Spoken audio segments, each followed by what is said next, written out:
disminuye el riesgo de contagiarse a través de lo que usa. Una de las características de la Semana Santa es la rica comida. Usted la puede disfrutar sin salir de su casa. Le tenemos información actualizada en el arranque de la semana. Quédese con nosotros. Muy buenos días, feliz lunes y feliz inicio de Semana Santa. Una Semana Santa diferente y hacer llamado a la reflexión, pero reflexionar dentro de casa. Este es el momento de cuidarnos todos. Arranca Giros, aquí le tenemos excelente información. Pero.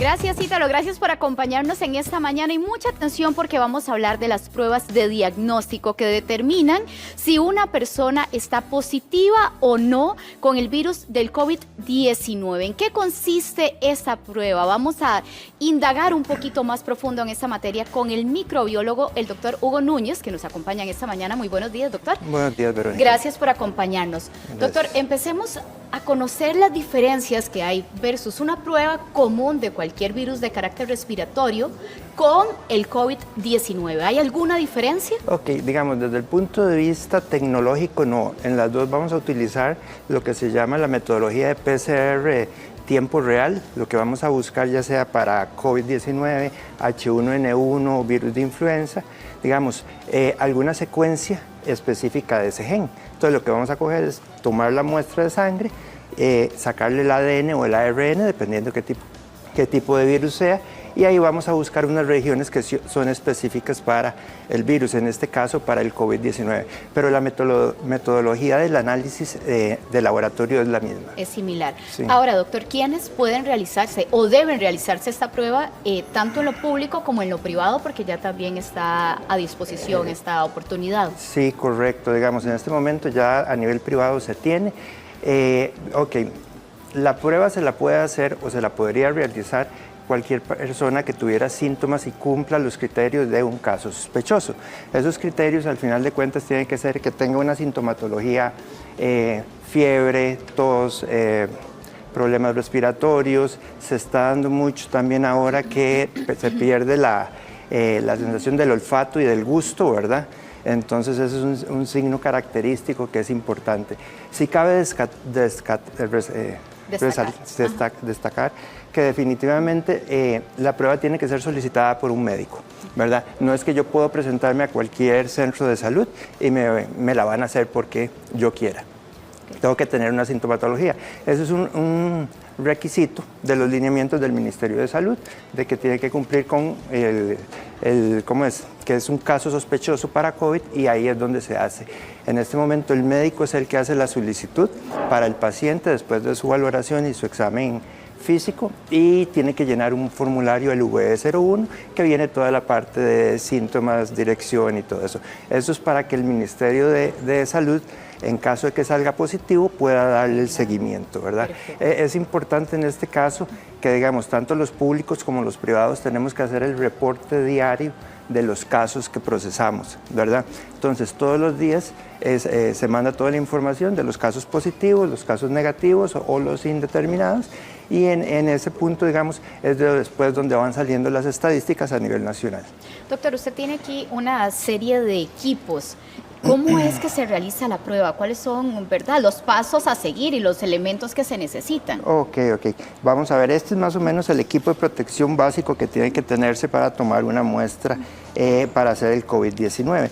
En realidad hay diferentes tipos de muestra. La muestra, digamos, de elección en este momento, y tal vez lo podemos ver aquí, claro que sí. Tal vez en esta segunda, va a ser un hisopado nasofaringeo.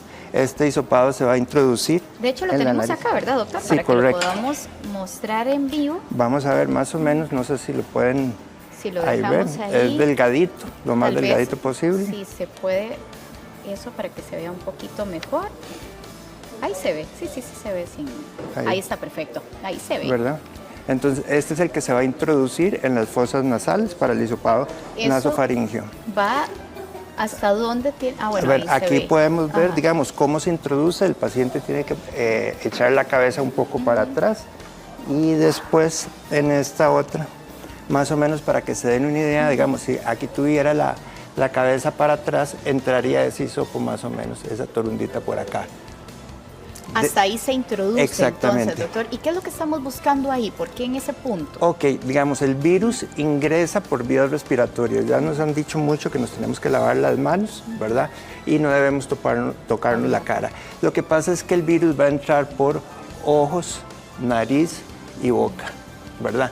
Entonces, el virus lo que va a hacer es alojarse en las células del tracto respiratorio, ya sea superior o inferior. ¿Verdad? Entonces, definitivamente, digamos, por eso es que no, estas son las puertas de entradas al virus. Por ponerles un ejemplo, si yo en este momento tuviera virus aquí y no me toco la cara, nada más me lavo las manos y no me infecto. Entonces, eso sí es muy importante de tenerlo en cuenta. El otro tipo de muestra que va a ser faringea, igual se toma con el mismo dispositivo, entraría más o menos por la boca. Igual es como cuando se le hace cuando hay una infección en la garganta. Entonces esta entra más o menos aquí, digamos, por la posición de la cabeza va llegando más o menos a este Ahora, punto. ¿qué es lo que está tomando esa muestra? ¿Qué es lo que recoge este hisopo? Dijo usted que se llamaba, hisopo, doctor. torunda. Eso lo que va a traer son células que estén infectadas con los virus. El virus cuando ingresa a nuestro organismo va a ir a colonizar las células y queda dentro de las células. Entonces nosotros lo que tenemos que sacar son esas células que están infectadas por el virus. Y después la última, digamos, otro de los tipos es el aspirado nasofaringeo. Ese ya no lo tomamos nosotros, normalmente lo toma el servicio de terapia respiratorio y este entra por acá Eso y es toman mucho una. más profundo, entonces, Exactamente, doctor. ese es un aspirado nasofaringeo y le sacan el líquido. Hay otra muestra que en algún momento se ha dicho, no todas las pruebas están validadas para esta, que es el esputo. Entonces, ¿Qué es eso, doctor? Ok, el esputo es una secreción que vamos a tener y que tenemos que sacar. Es como una escupa, pero no de saliva. Tiene que venir con secreción, con pus, con todo el material que se tiene a nivel Sí, desde los bronquial. pulmones, Exactamente. entonces, doctor. Esos serían más o menos los tipos de muestra.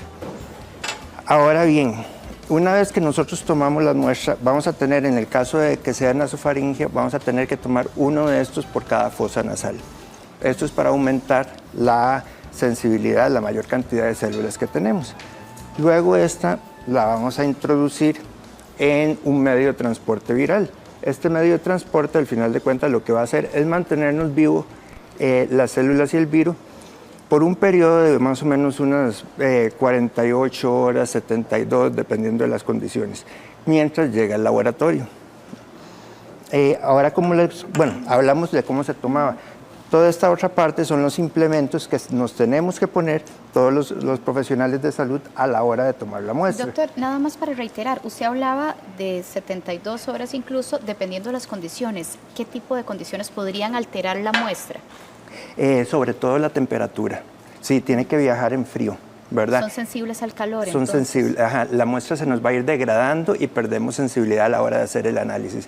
Si la muestra no se pudiera analizar, digamos, en unas 24 a 48 horas, lo que tendríamos es que congelarla a menos 70, pero eso solo podría ser en laboratorios. En este momento, digamos, un congelador de una casa llega a menos 20 grados. Que no Entonces, funcionaría. sí, no se mantiene Y estas muestras no pueden llevar un proceso de congelación y descongelación. Cada vez que uno hace eso se degrada, ¿verdad? Entonces, definitivamente, lo ideal es que la muestra se tome, se transporte en frío y sea procesada lo más rápido posible. Doctor, usted hablaba que, por ejemplo, en las fosas nasales tiene que ser en las dos fosas. En las dos. Que es importante, o sea, mayor células.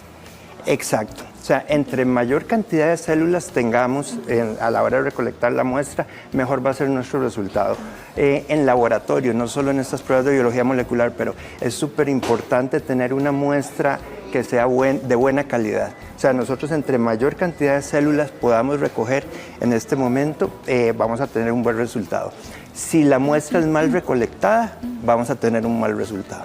¿Qué podría ser que la muestra esté mal recolectada? Digamos, mal recolectada podría ser que yo no introduje la torunda hasta donde es, ¿verdad? Entonces no tomé suficiente cantidad de células. Digamos, dentro de eso puede ser que, vamos a ver, que el paciente se movió, entonces es una muestra incómoda de tomarla, es fea para el paciente, es dolorosa, a veces pueden sangrar un poquito.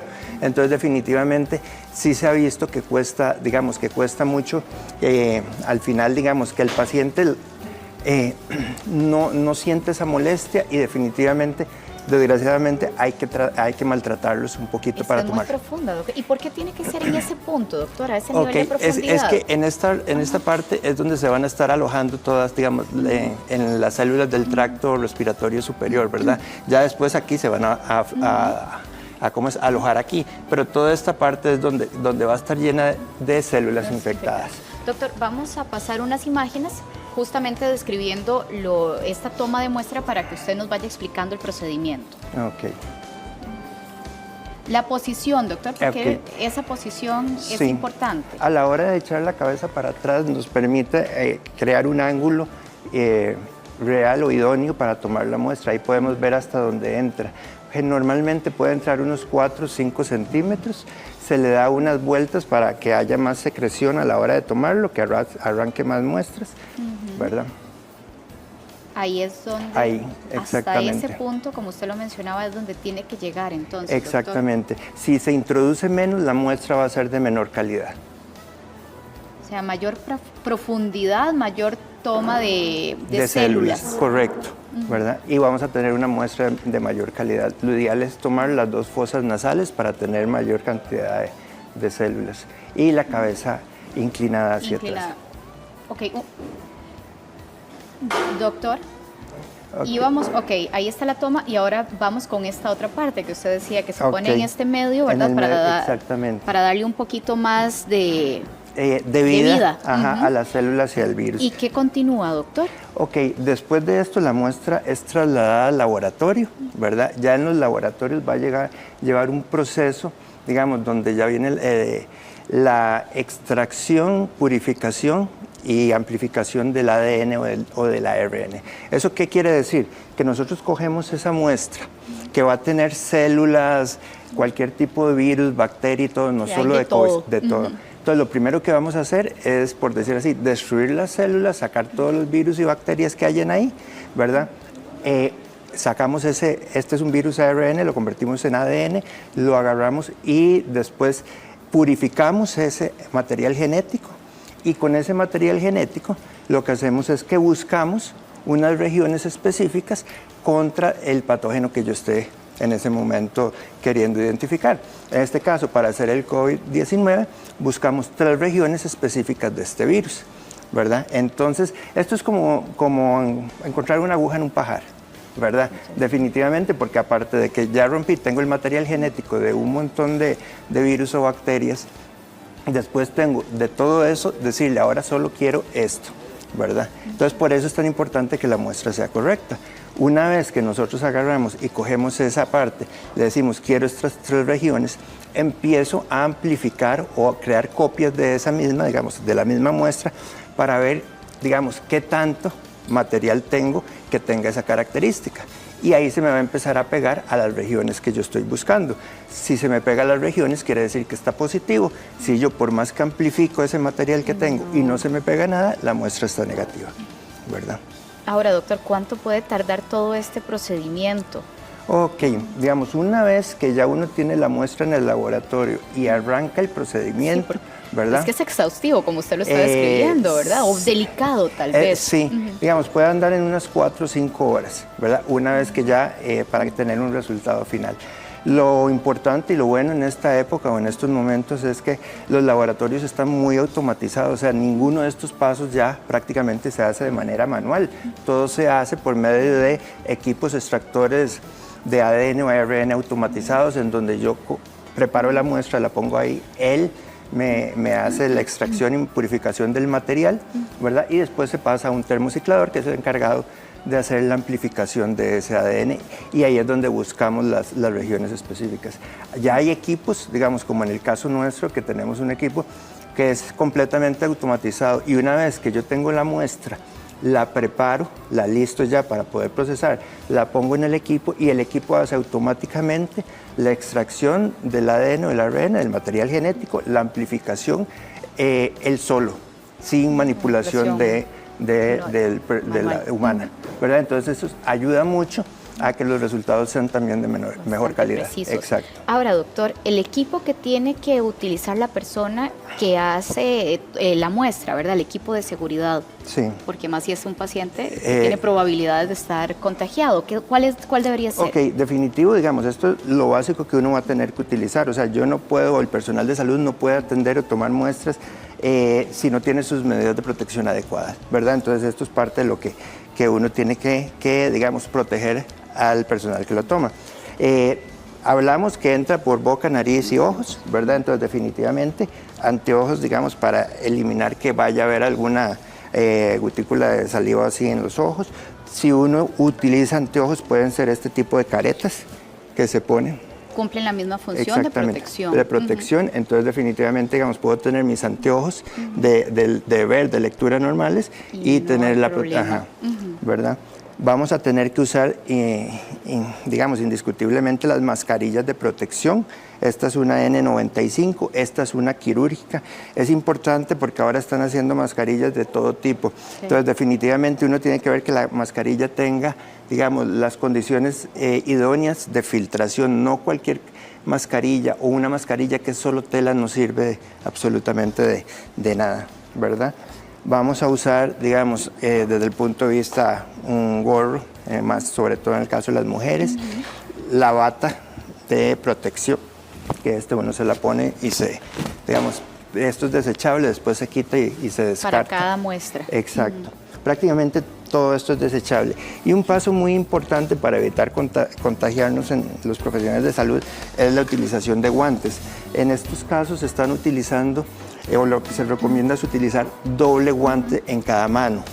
No porque el virus pueda llegar a entrarnos por ese lado, sino es para protección de uno, digamos, de no contaminar, digamos, la muestra después cuando va a ser embalada o llevada al laboratorio. Para ponerse un ejemplo, si yo me pongo 2 guantes, tomo la muestra con doble guante, esos guantes ya quedaron contaminados. Me quito un juego de guantes y tengo un juego de guantes limpio. Con ese juego de guantes puedo terminar de tocar y manejar y manipular sin que haya contaminación. Bueno. Muy bien, doctor Núñez, nos queda mucho más claro cómo se hace esta toma de muestra y le agradecemos mucho su tiempo y esta amplia explicación. Muy amable, doctor. Muchas que tenga gracias. un excelente día. Gracias. Gracias, hasta luego. Ítalo. El llamado al Ministerio de Salud fue claro y fue contundente: cuidar a los adultos mayores, pero la mayoría de personas infectadas son los jóvenes. ¿Por qué se da esto? Tenemos al doctor Carlos Estrada que nos aclara el panorama, doctor. Claro, Ítalo, muchas gracias por la invitación y bueno, muchas gracias a todos que están pues pendientes de la información que damos y obviamente ha habido un giro interesante en las últimas semanas. Sí, señor. Porque inicialmente se nos decía, vamos a enfocarnos más en los grupos de riesgo, como bien mencionabas, adulto mayor, algunos pacientes de riesgo, pero qué interesante que conforme pasan las semanas, cada vez se habla más del paciente joven que inclusive ya autoridades de la Caja Costarricense de Seguro Social nos dicen, son pacientes jóvenes que podrían complicarse y además son los que más están llenando las unidades de cuidado intensivo. Entonces ha cambiado un poco el concepto y la pregunta que todos tienen es, bueno, si yo soy joven, no era que me habían dicho hace unas semanas que yo estaba bien, que me iba a dar solo una gripe. Eso es, doctor. ¿Y bajo qué circunstancias la persona joven y sana puede tener síntomas tan graves como está pasando ahora? Sí, siempre se explica que obviamente la medicina es una combinación de muchos factores, ¿verdad? Obviamente yo puedo decir, soy un paciente joven, soy una persona invencible, hago deporte, que eso se ha visto en otros países y aquí también, gente que hace deporte podría complicarse. Y entonces explicamos que la persona joven tiene 3 factores, cítalo, 3. Un primer factor interesante es cómo respondemos todos por genética a una inflamación. Hablemos de que el coronavirus es una infección respiratoria potencial y en los pacientes que se complican realmente, los que están en cuidado intensivo lo que tienen es una neumonía por coronavirus. La forma de responder es variable, así como sabemos tal vez que en tu caso va a ser solo una gripe, puede ser que otro sea un poco más severo. Ese es un primer factor que no podemos medir y eso explica por qué algunos jóvenes se complican más. Hay otro escenario que lo vemos mucho en el día a día, más que todo en neumología, que son pacientes jóvenes que me llegan a la consulta, no solo en este caso, sino que llegan a consulta normalmente y me dicen, doctor, viera que me siento muy mal, pero lo que tuve fue una gripe, me falta el aire, estoy con tos. Entonces, casi siempre una gripe o un coronavirus o un virus respiratorio pueden activar un fenómeno alérgico que tal vez la persona no conocía y que se activa en forma más intensa. Entonces, si yo tengo un paciente que no se conocía alérgico, estoy hablando de un asmático, un rinítico, en el escenario de un coronavirus, una neumonía severa, puede complicarse más.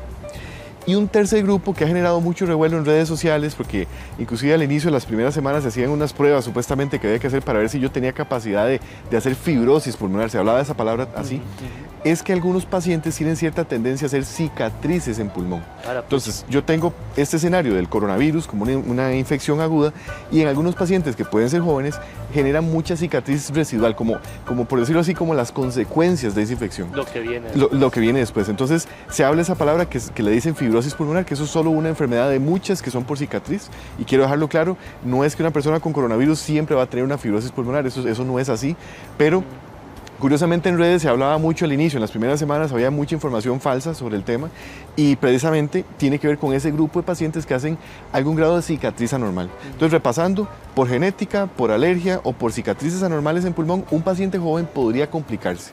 Ahora, ¿cómo saberlo? Ese es el gran reto.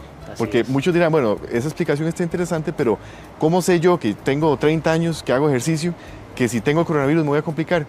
Por estadística, el 80% van a ser solo una gripe, que es lo que seguimos diciendo, eso no ha cambiado, ese porcentaje no se ha modificado. Y gracias a Dios. Y gracias a Dios, porque como verán muchos, tal vez la inquietud de las autoridades nacionales es que no abarrotemos los servicios de salud, porque cada vez se nos habla más de no tenemos tantas camas en cuidado intensivo. Entonces, no hay cama para tanta gente. Exactamente. Entonces ese concepto de cuidar a los jóvenes viene a ser más como un punto principal de yo como joven me cuido, pero también puedo proteger a los grupos de riesgo. Porque por estadística, por frecuencia, es mucho más probable que un paciente joven que anda asintomático tenga una gripe, que quede clarísimo, no es que los jóvenes todos se van a complicar. Exacto. Se dice que es como 1 de cada 5 que podría complicarse, pero es más probable que un joven que está en contacto con su mamá, con su abuelita, que no cuidó o no se guardó en esta Semana Santa, que no hizo caso a las medidas, se fue de fiesta y entonces puede transmitir ese virus a alguien más susceptible, y eso es lo que no queremos, y ese es el mensaje tal vez tan insistente de quédese en su casa. Quedarse en casa no significa hacer una parrillada ahora en Semana Santa con todos los amigos, estoy hablando de pacientes jóvenes, claro, porque probablemente en ese momento algunos asintomáticos podrían tener el virus, transmitirlo a otros de ellos y pasarlo a sus familias, donde sí puede haber pacientes de riesgo. Qué peligroso, doctor, porque estamos en momento de reuniones. De estas personas jóvenes que entran a coronavirus en hospitales, ¿cuántos son jóvenes realmente? Es interesante porque si ves, las estadísticas se han mantenido alrededor desde el 85-90% desde que arrancamos todo este fenómeno aquí en el país. Estoy hablando aquí en el país. Correcto. Se ha mantenido en ese rango de personas no adultas mayores, o sea, por debajo de los 50 años, que es interesante, inclusive hasta niños hemos tenido en la estadística nuestra. Lo digo porque cuando uno revisa y lee noticias de otros países, se sigue manteniendo mucho la información de que es más en población adulta mayor. ¿Por qué se dice eso? Porque número uno, la estadística más grande sale de China, que es una población más añosa, o sea, son más viejos que nosotros. La estadística nueva que tenemos también viene de Italia, España, que son países donde también la población es un poco mayor, pero yo diría que aquí se comporta más como lo que hemos visto en Alemania, que es un país muy interesante para los que quieran investigar más del tema. Vean lo que ha hecho Alemania, cómo se han comportado. Ellos han logrado generar una política muy adecuada, muy similar a la nuestra, donde la mortalidad es muy baja, muy pocas muertes, con muchos casos detectados, que es lo que vemos ahora en las autoridades un poco más insistentes en eso, en buscar captar más, pero tienen un rango de edad menor. Son muy similares a lo que estamos viendo acá. Entonces, sí existe el factor de soy joven, tal vez no me voy a complicar, puede ser solo una gripe. Eso no me toca a mí. Que eso no me va a pasar, que tal vez por ser yo deportista, soy joven, he tenido muchas gripes, el coronavirus no me va a vencer. Ese factor podría estar ahí, pero no es la idea que nos confiemos, porque repito, se ha visto que un porcentaje pequeño, que es más o menos ese 20%, en jóvenes también se complican. Vale. Entonces el mensaje es, ¿por qué se insiste tanto en que nos quedemos todos en casa? No se dice solo los adultos mayores, porque también en algunos conceptos que se hicieron en otros países decía, no, solo guardemos a los adultos mayores y los demás que hagan su vida normal. Señor. Eso no nos sirve, porque la distancia social, o sea, el mantener esa distancia, lo que evita es que yo, que estoy asintomático, no le transmita ese fenómeno, ese virus a una persona susceptible. Y eso es lo que buscamos realmente. Doctor, las personas jóvenes que se sienten bien, pero tienen también síntomas, pueden agravarse en cuestión de horas. Claro, ve qué interesante. Haciendo un repaso, el coronavirus es un virus respiratorio. Lo hemos explicado varias veces, pero tal vez esa palabra respiratorio queda muy abierta, como muy difícil de entender. ¿Qué significa que sea respiratorio? Que inflama el pulmón, así de sencillo. O sea que es un virus que está especializado en ir al pulmón, atacarlo y generar una inflamación, que es lo que llamamos una neumonía. Ahora, esa neumonía, cuando ya el virus inicia su fase como más explosiva, usualmente es después del 4.º día, o sea, se puede dar después del 4.º día. Y en un paciente puede ser que esté hablando como vos y yo ahorita, y en la tarde-noche ya se siente con falta de aire y puede ser que en cuestión de horas esté ya consultando servicio de emergencias.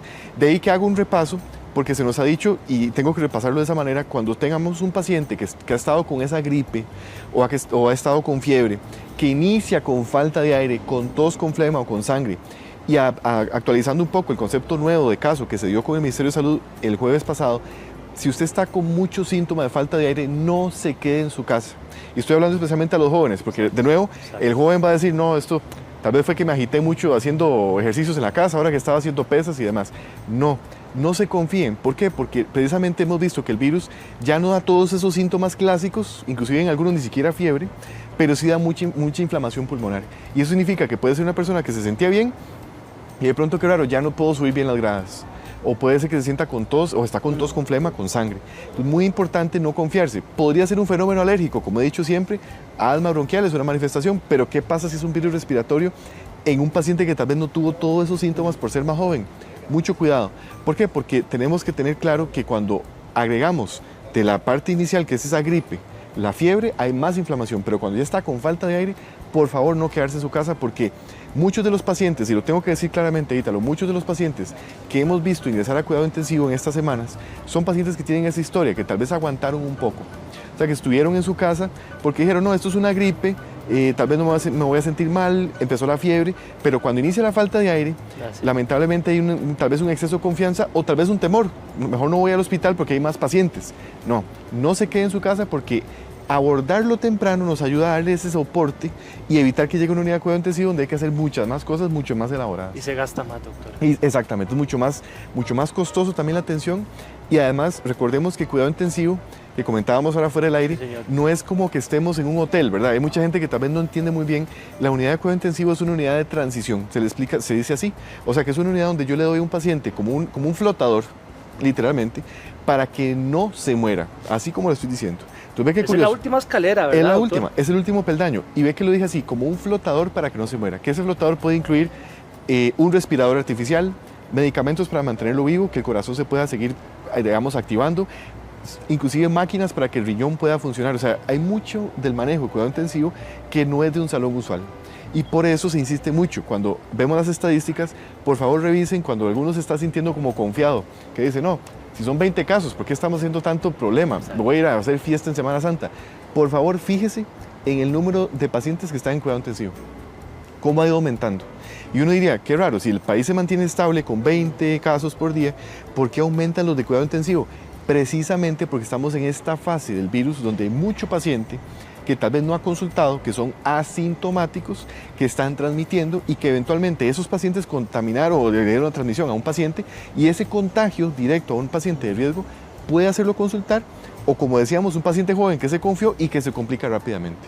A mí me da terror, doctor, eso, porque hay gente que dice, es que quedan 28 camas de cuidado intensivo, ya quedan 23, quedan 18, y uno dice, doctor, ¿realmente son tan pocas las camas de cuidado intensivo? Y hay gente que, hablemoslo así, que está muy grave, y como usted lo dijo, es el flotador, es el último peldaño.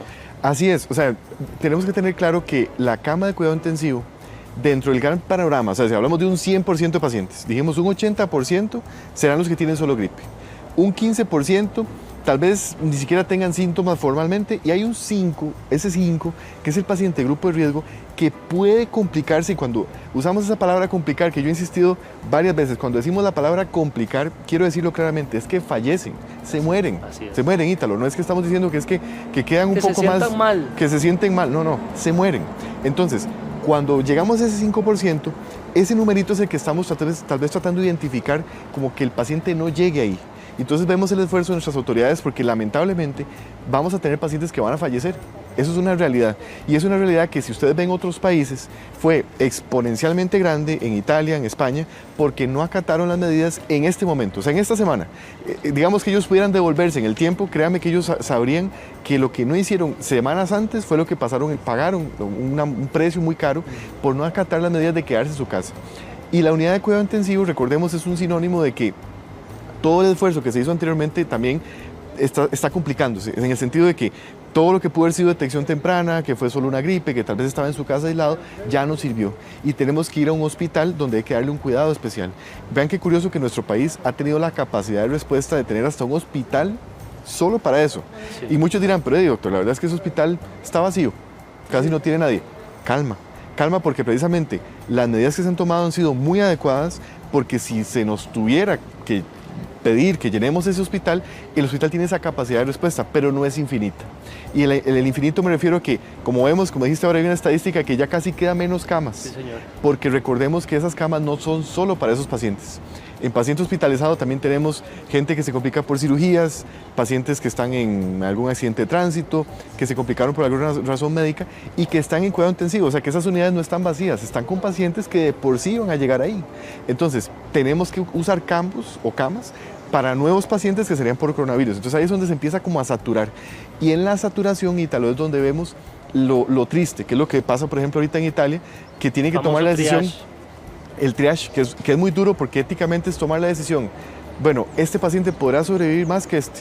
Vean qué duro. O sea, que podría ser, es eso que yo digo, un paciente puede ser su mamá, puede ser su tía. Y entonces uno tiene que tener esa decisión tan dura de definir a quién se le va a dar el soporte o no, porque no da abasto. Entonces esperemos que en este país, con una cultura que ojalá sea de acatar las medidas, no lleguemos a ese escenario. Pero lamentablemente, como vimos, fue realmente una fiesta de multas de gente que no respetó la restricción sanitaria, que uno dirá, bueno, pero ¿por qué no se hace caso? Repito, es porque tal vez mucha gente dice, no, la verdad es que son pocos casos por semana, tal vez ni siquiera se está llenando el hospital especial, yo soy joven, no me va a pasar nada. Esos tres son los tres enemigos principales que tenemos ahorita, porque el exceso de confianza fue lo que pasó la factura a países como Italia y España. Sentirse, porque muchos de los jóvenes se iban de fiestas, se iban a paseos, y cuando vino la ola grande, los adultos mayores de sus casas, sus abuelos, su mamá, la mamá, el papá, de esas personas, fueron los que se complicaron. Entonces, tal vez el llamado de atención es repasar sobre el concepto que el coronavirus, efectivamente el 80% de nosotros va a tener solo una gripe. O sea, eso es lo que Dios mediante todos vamos a tener. Pero ese grupito pequeño que se puede complicar son los que queremos que al final de este proceso no nos quede como la memoria de, caramba, después del coronavirus perdí a algún familiar o alguien cercano. Doctor, nos pregunta una televidente vía redes sociales. Sí. De las personas hospitalizadas, ¿cuántas pasan a la unidad de cuidados intensivos? ¿Y en cuánto tiempo están ahí? Ok, hay que tener claro que en el caso del coronavirus ha habido un fenómeno diferente, ¿verdad? Porque entonces vemos que de ese número grande que yo decía ahorita, alrededor de ese 5%, puede ser menos, pero alrededor de ese 5% son los que potencialmente podrían llegar ahí. Ahora, ¿quiénes pasan o quiénes no?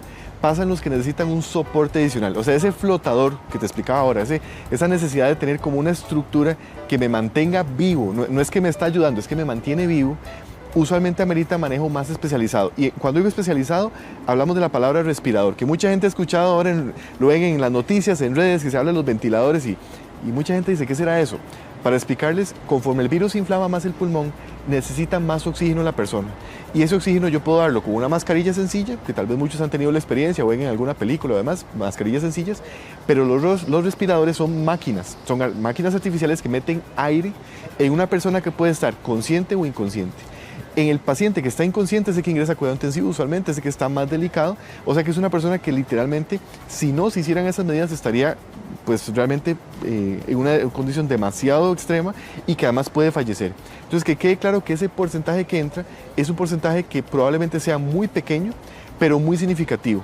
¿Y en cuánto tiempo? Preguntaba la televidente. Bueno, vean qué interesante, muchos de los casos que hemos visto ingresan rápidamente, que eso es lo que más preocupa. Por eso les digo, no se fijen tanto en el día a día, los números por día, sino por favor fíjense en el número de pacientes en cuidado intensivo, porque tenemos pacientes que en menos de una semana ya están en cuidado intensivo.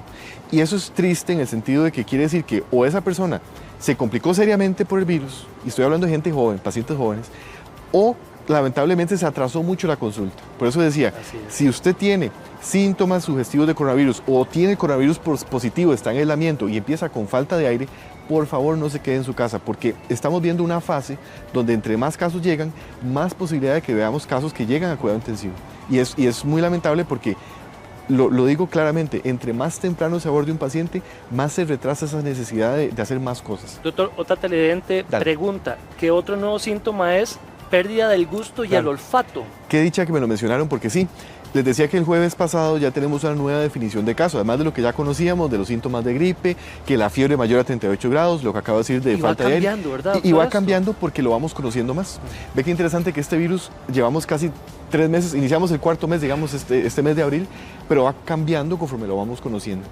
Y vamos aprendiendo cosas nuevas. Ese tema de la falta o la pérdida del olfato quiero explicarlo bien porque sí, es parte de la definición de caso.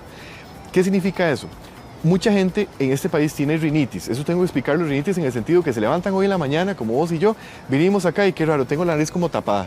Y agarran el perfume y dicen, qué raro, no me huele. Entonces ya van a empezar con ese fenómeno que existe en este momento. Y para emergencias. También un poco de paranoia, de susto, claro. De ¿será que yo tengo la...? No.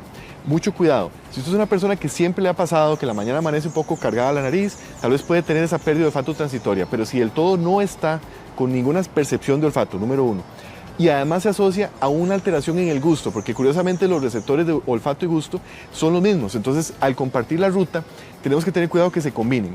Y cuando hablamos de gusto es que todo le sabe como a metal, le sabe como a tiza, como a tierra. O sea, no es solo el hecho que no le sabe a nada, porque mentira, siempre va a haber algún sabor, pero usualmente es que se queda como monótono, como en un solo color, a tierra, metal. Y todo le sabe lo mismo. Todo le sabe lo mismo. Entonces, si tenemos esa pérdida de olfato, un cambio en el gusto muy dramático, como que la misma comida de siempre le sabe raro, como que el gallo pinto, el huevo, le sabe raro, tenga mucho cuidado porque ese es un síntoma para consultar. En este momento es una razón para consultar. ¿Por qué? Porque se ha visto que en pacientes jóvenes, donde no se da todo el fenómeno abierto, en esos pacientes se puede dar solo ese primer síntoma y es una posibilidad de que tenga infección o inflamación por coronavirus y que dio ese fenómeno. Entonces no se quede en su casa, también haga la consulta, eso es parte de lo que se da como nuevo caso sospechoso y que dicha que me lo mencionaron porque ese probablemente sea el único que tenemos como arma para identificar a los asintomáticos, porque qué duro, ¿verdad? Si yo tengo un paciente que no tiene nada, salvo solo ese síntoma, tal vez es la única manera de identificarlo.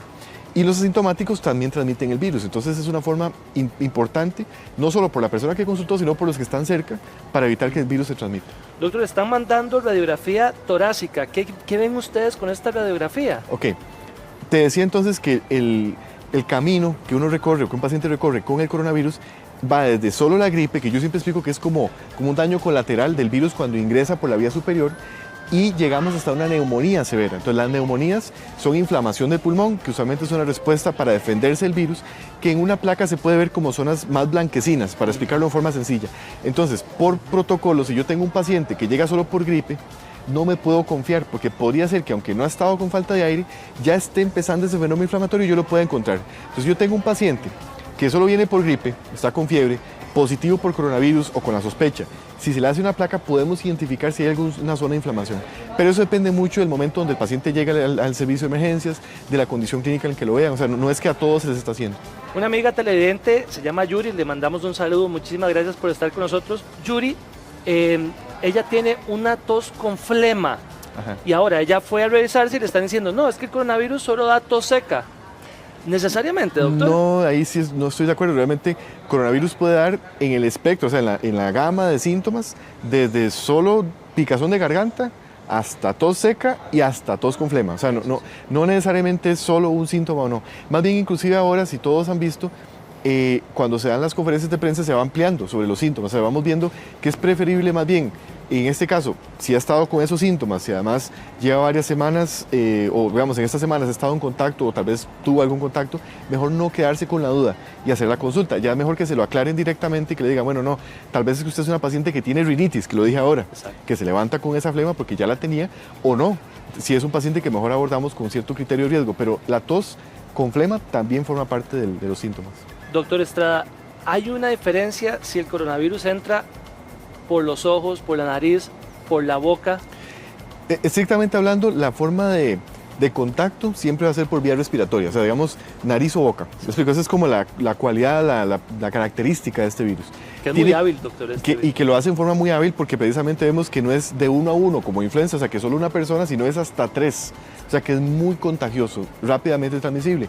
Ahora, tiene que ingresar la partícula por nariz o por boca para que podamos tener ese fenómeno de ingreso como tal del virus a toda la tubería interna, que es de la garganta, digamos, la zona de vía aérea superior, y que luego ingrese al pulmón si es del caso, si es que nuestro sistema de defensa no lo frenó en la zona de la garganta. Y lo voy a decir así, ¿por qué digo lo frenó? Porque si lo frena es donde empieza esa gripe, esa batalla que se da en la parte alta y que no permite que ingrese al pulmón. Ahora, ¿por qué se insiste mucho en no tocarnos la cara? Porque yo puedo tener las partículas de alguien que tosió o algo, están aquí en la frente. Si yo me toco la cara, me empiezo a manipular la cara, me pongo la mano aquí. Lapicero. Lapicero, o si me como las uñas, que mucha gente que tiene esa mala costumbre también. Entonces pueden meter las partículas en zonas donde lamentablemente entre las secreciones de la nariz o de la boca pueden ingresar esas partículas, entonces favorecemos la infección. De ahí que se busque mucho. Esto puede ser un arma mortal, doctor. Es el arma de doble filo en este momento, porque número uno, lo voy a decir de dos maneras, muy interesante. Primero que todo, es un vehículo que nunca limpiamos. O sea, yo lo saco de la bolsa, lo ando ahí, si la persona estornudó, tocó alguna baranda sucia, etcétera, nunca lo está limpiando. Entonces recordemos limpiarlo. El celular hay que limpiarlo como cualquier objeto. Y número dos, es un arma de doble filo porque tengo que decir claramente que conforme avanzan las semanas, cada vez más sale información falsa. Y mucha gente ahorita que está siguiendo el fenómeno lo sigue con el teléfono. ¿Ve qué curioso? Entonces no solo es la parte pues, física, sino que recordemos que hay que informarse solo en las fuentes confiables. Medios de comunicación que han sido muy serios transmitiendo información real para que usted sepa lo que está sucediendo, pero no leer noticias falsas, porque verás que es muy lamentable ver mucha consulta, y yo sé que a muchos les ha pasado que ven noticias en redes sociales o en internet de cosas rarísimas y que dicen, bueno, es que este virus tiene esta característica o esta otra. Entonces tengan mucho cuidado porque lamentablemente hay gente que se aprovecha de esto, se aprovechan de una situación como la que estamos viviendo y buscan generar más pánico de lo que se debe generar.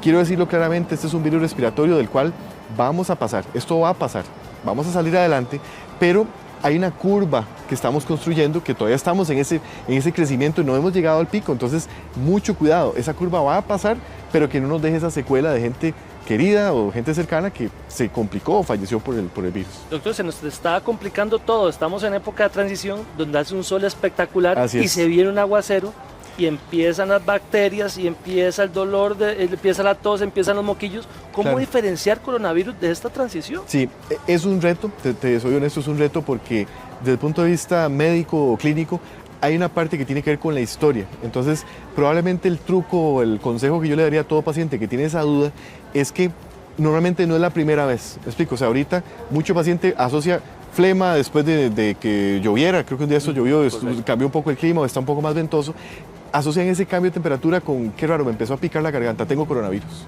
O qué raro, ahora estoy con nariz más cargada, tengo coronavirus. Entonces, mucho cuidado porque en este momento sí, muchos van a sospecharlo, pero yo me echaría o buscaría para atrás en su historia. Qué raro, sí, a mí siempre me pasa que cuando hace frío me empiezo a sentir mal. Entonces, tenemos pacientes alérgicos, riníticos, asmáticos, que se activan un poco más. Entonces, tengamos mucho cuidado, repito, en el caso más que todo es rinítico, porque puede ser que solo sea esa sensación como de flema, de congestión de nariz, que pasa en algunas horas, entonces se puede tratar diferente, y que no necesariamente es un coronavirus. Sí hago una llamada de atención a los asmáticos, porque dije ahora, en el asmático la falta de aire no es un síntoma que queramos ver. Entonces, por favor, no aguantarse dentro de lo que se ha normalmente aguantado, porque muchos de ellos tal vez se acostumbran a estar así. Por favor, no retrasar una consulta, porque en este momento ahí sí lo devuelvo, lo hago diferente.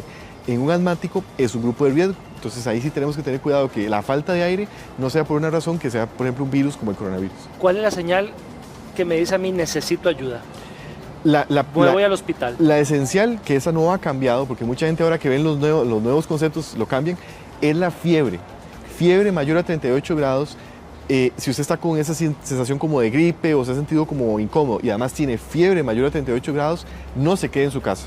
¿Me explico? O sea, ya cuando hablamos de fiebre es porque el virus está inflamando, está aumentando la inflamación. A veces dejamos que la fiebre pase 1 o 2 días. ¿Cuánto es bueno y cuánto no, doctor? Yo te diría, Ítalo, muy sencillo. Si usted tiene fiebre así, medida, 38 grados, tal vez dice, no, me voy a aguantar, me tomo algo para bajar la fiebre.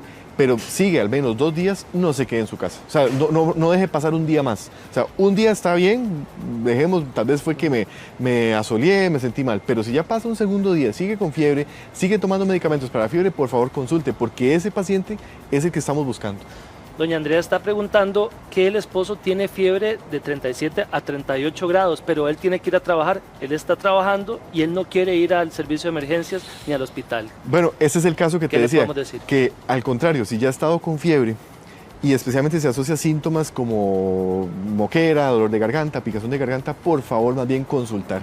Es que ese fenómeno que le está pasando a Andrea con su esposo es porque precisamente parte del fenómeno de lo que vemos ahorita es que mucha gente ahora tiene miedo de ir a los hospitales, que está bien, la idea no es abarrotar los hospitales, pero no retrasemos una consulta porque es un paciente que probablemente sea joven y que si está empezando con ese fenómeno de inflamación se puede apagar temprano o abordarse temprano para que no se complique. Entonces mucho cuidado con el hecho de minimizarlo. Si ha estado con fiebre y síntomas respiratorios, o sea, esa sensación como de gripe, por favor no se quede en su casa. Agarremos de ejemplo a este esposo de Andrea. Este esposo de Andrea ya lleva 2 días en la calle. ¿Cuántas personas puede haber contaminado en caso de que tenga coronavirus? Así es, Ítalo. Es que ese es parte del tema, Ítalo, que uno no solo piensa en la persona que está positiva, o sea, que él eventualmente, no estoy diciendo que esté positivo, pero digamos, si fuera el caso, claro, si estuviera positivo, ¿cuántas personas no ha estado en contacto o no ha tenido contacto, inclusive en su sitio de trabajo? Entonces, recordemos que este fenómeno del coronavirus nos ha repasado, nos ha devuelto un poco al tema de la solidaridad. Entonces, lo hago por mí, tanto si estoy positivo o si soy asintomático, me quedo en la casa, pero también pienso en el otro. Entonces, si yo estoy con síntomas de gripe y vengo a trabajar aquí con ustedes, cometo un gran error porque los expongo a todos.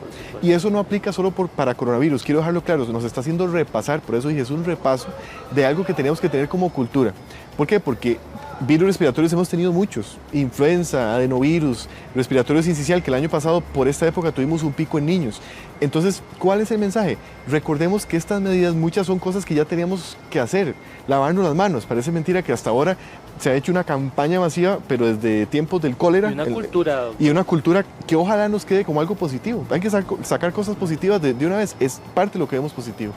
Hablemos un poquito de los niños, doctor, porque hay pocos casos, pero los hay. Correcto. ¿Cuándo podría complicarse un niño?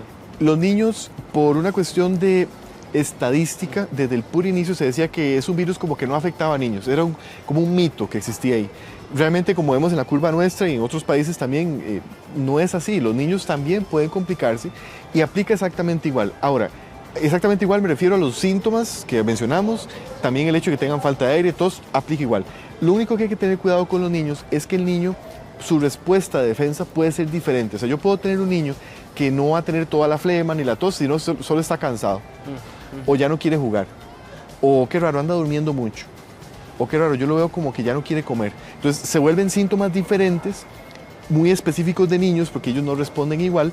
Tampoco le van a decir, mamá, me duele la garganta, porque algunos son muy pequeñitos. Entonces, tener ese cuidado. Si ustedes, que su niño está más irritable, especialmente si son bebitos, más irritable, más dormido, que no quiere comer, como sin ganas, mucho cuidado, especialmente si hace fiebre. Repito, la fiebre en niños aplica igual. Vamos. Y en el caso de la falta de aire, a veces en los niños también es difícil, porque no es que un niño te va a decir, mira, papá, me siento que me falta el aire. No lo van a decir. Mucho cuidado cuando los vean jugando con los primitos, o bueno, idealmente ahora tienen que mantener la distancia, pero digamos, si estuvieran jugando en su casa, fíjense si no termina con tos cuando corre, que eso es un consejo práctico. O también, si cuando está corriendo ustedes lo ven que llega como agitado, como muy acelerado el corazón, muy agitado. Que eso cualquier papá que conoce a su niño va a saber que qué raro, y está como más agitado. Tengan cuidado con eso, porque repito, son algunos síntomas tal vez un poco inespecíficos, pero que niños también pueden darse, y no queremos tampoco que los niños lleguen a cuidado intensivo. Aplica exactamente igual. Doctor, quiero saber un poco su criterio, porque en redes sociales se está haciendo un movimiento que en pocos días todo el mundo va a tener que andar con mascarilla. Esa es una... ¿Qué piensa usted de eso, doctor? Esa pregunta, tengo el conocimiento que eventualmente hoy en la rueda de prensa se va a aclarar, y lo voy a explicar históricamente. Ha habido mucha polémica, al inicio se decía, bueno, entonces todos con cubrebocas. Por lineamientos de la OMS, inicialmente se decía, no, eso es solo para pacientes que están en riesgo de contacto directo de aislamiento. La semana anterior salió un lineamiento que decía además, no se ha demostrado que el virus se transmita a más de 1 metro. O sea, si yo tosí aquí, más de 1 metro no se transmite. Entonces no hay una justificación para usar cubrebocas de forma masiva. Pero la semana pasada empezó una polémica en Europa, en Estados Unidos, precisamente porque en Nueva York, si han seguido las noticias, el foco aumentó exponencialmente. Entonces ya en Estados Unidos el presidente Donald Trump dijo, todos con mascarillas. Entonces hay un tema donde se ha generado cierta polémica. En general lo que se dice es que hay algunos trabajos que sugieren que es mejor que todos estemos con cubrebocas cuando salimos de nuestra casa. Repito, al momento aquí en el país se mantienen las mismas normativas, o sea, los mismos lineamientos que se había dicho de solo el paciente que está en riesgo, que está trabajando en hospital. O sea, el de riesgo me refiero al que está en contacto con alguien en aislamiento, que es el cuidador, o los pacientes que están en hospital por algún tipo de traslado, o la persona que trabaja en el hospital como funcionarios de salud. Pero eso puede cambiar en horas, Ítalo, porque eso realmente ese cambio tiene que ver con una directriz local. Ya en la conferencia de prensa del viernes pasado, el señor ministro mencionó que eventualmente si usted va a salir al supermercado podría utilizarlo, pero no ha quedado como una normativa pues, clara en este momento. Que lo hagan. Y que lo hagan. Entonces hay que esperar porque eso probablemente cuando lo tengamos va a ser por directriz ya propiamente del ministerio. Doctor, uno se está cuidando mucho, pero yo sé que a muchas personas le pasan. Ajá. Cuando tenemos que compartirnos cosas en común, la tarjeta, el celular, el lapicero, venga, fírmeme este voucher, el periódico. Sí, sí.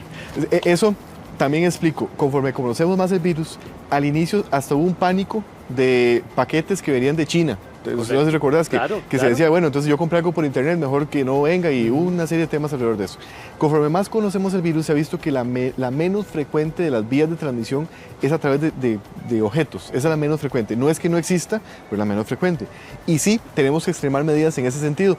Cualquier objeto, hablamos desde el celular que me enseñaste ahorita, puede ser hasta mi reloj, podría ser eventualmente una tarjeta que le dé la cajera, de crédito, etc. Entonces, mucho cuidado porque son superficies que están contaminadas. ¿Qué hacemos? Porque uno podría decir, bueno, entonces no hago nada, no saco nada, no toco nada. No. Lavarnos las manos. Si eventualmente no tiene chance de lavarse las manos, al menos el alcohol para hacer una transición, que repito, el alcohol no sustituye el lavado de manos, pero es una transición.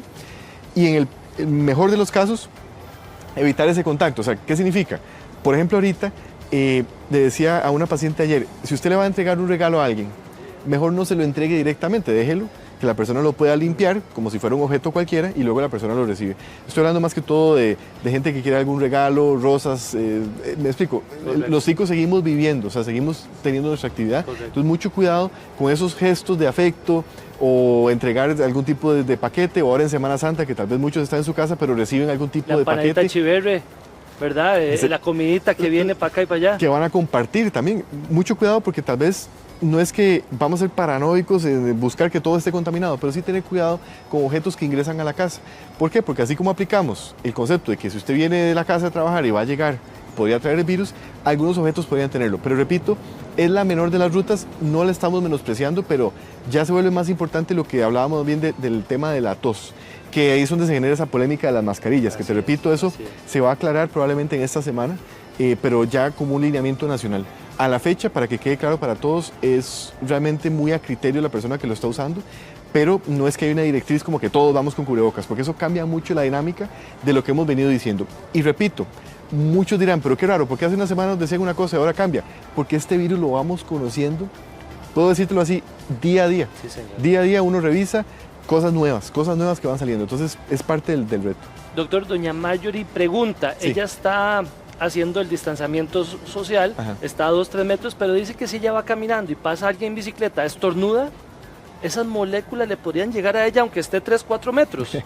Ve qué interesante, es lo que explicaba, que ya la semana pasada se hizo un trabajo, son 2 trabajos, pero el trabajo más importante demuestra que no más de 1 metro, o sea, no es de más de 1 metro. Ahora, yo sí lanzo la pregunta diferente para Marjorie, no es como que pasó el ciclista, le estornudó y esa nube transmitió el virus, eso se sabe que no es así.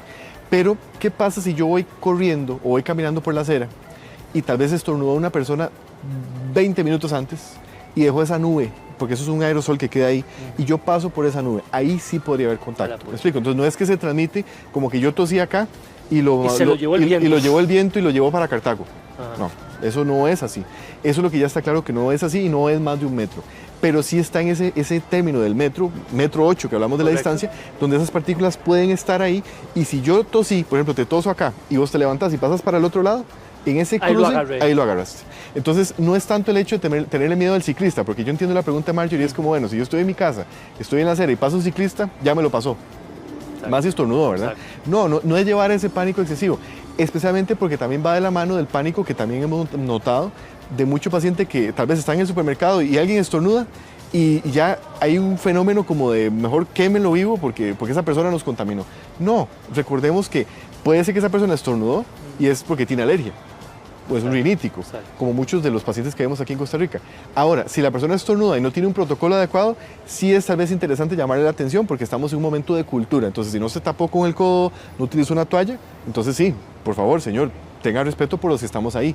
Pero si logró hacer todo, hizo su protocolo, ¿quién no ha tenido un estornudo? Es un reflejo. Correcto. Entonces tal vez no caerle encima a esa persona porque es parte de lo que no queremos. Así como al inicio hablábamos de no criticar solo al pueblo chino, porque mucha gente decía es que son los chinos, ¿no? Eso es un comentario muy xenófobo que no tenemos por qué tener. Así también se está dando un comentario un poco negativo, peyorativo, hacia la gente que estornuda. Está en un lugar y estornudan, es que usted es el que tiene coronavirus y ya nos contaminó. Mucho cuidado porque puede ser una persona que tenga alergia y que estornudó porque tenía que estornudar, y si logró tener una buena técnica, también, digamos, no va a transmitir ese virus de forma como lo veríamos. Este fin de semana las personas que visitaron los supermercados vieron primero que estaba llenísimo. Correcto. Y segundo, que los cajeros estaban con guantes, doctor. Y ellos que no tocaron con esos guantes, ¿verdad? Y aún así ellos también, es cierto, primero que se vive más en el guante y segundo, hay riesgo para las dos personas. Sí, el guante no ha sido una medida, si lo revisamos desde el inicio del fenómeno hasta el momento ya declarado pandemia y demás, no forma parte de las medidas de protección. Eso probablemente cada empresa toma sus decisiones, pero el tema del guante digital es que es un arma de doble filo, igual que hablamos con el teléfono.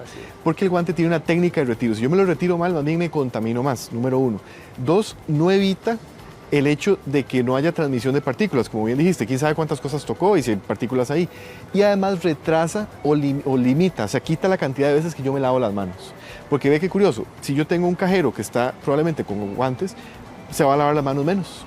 Porque está ahí, entonces no me lavo las manos porque tengo guantes. Entonces, el mensaje es, no es necesario tener guantes siempre y cuando usted mantenga el lavado de manos. Ve qué curioso cómo se puede construir en forma positiva.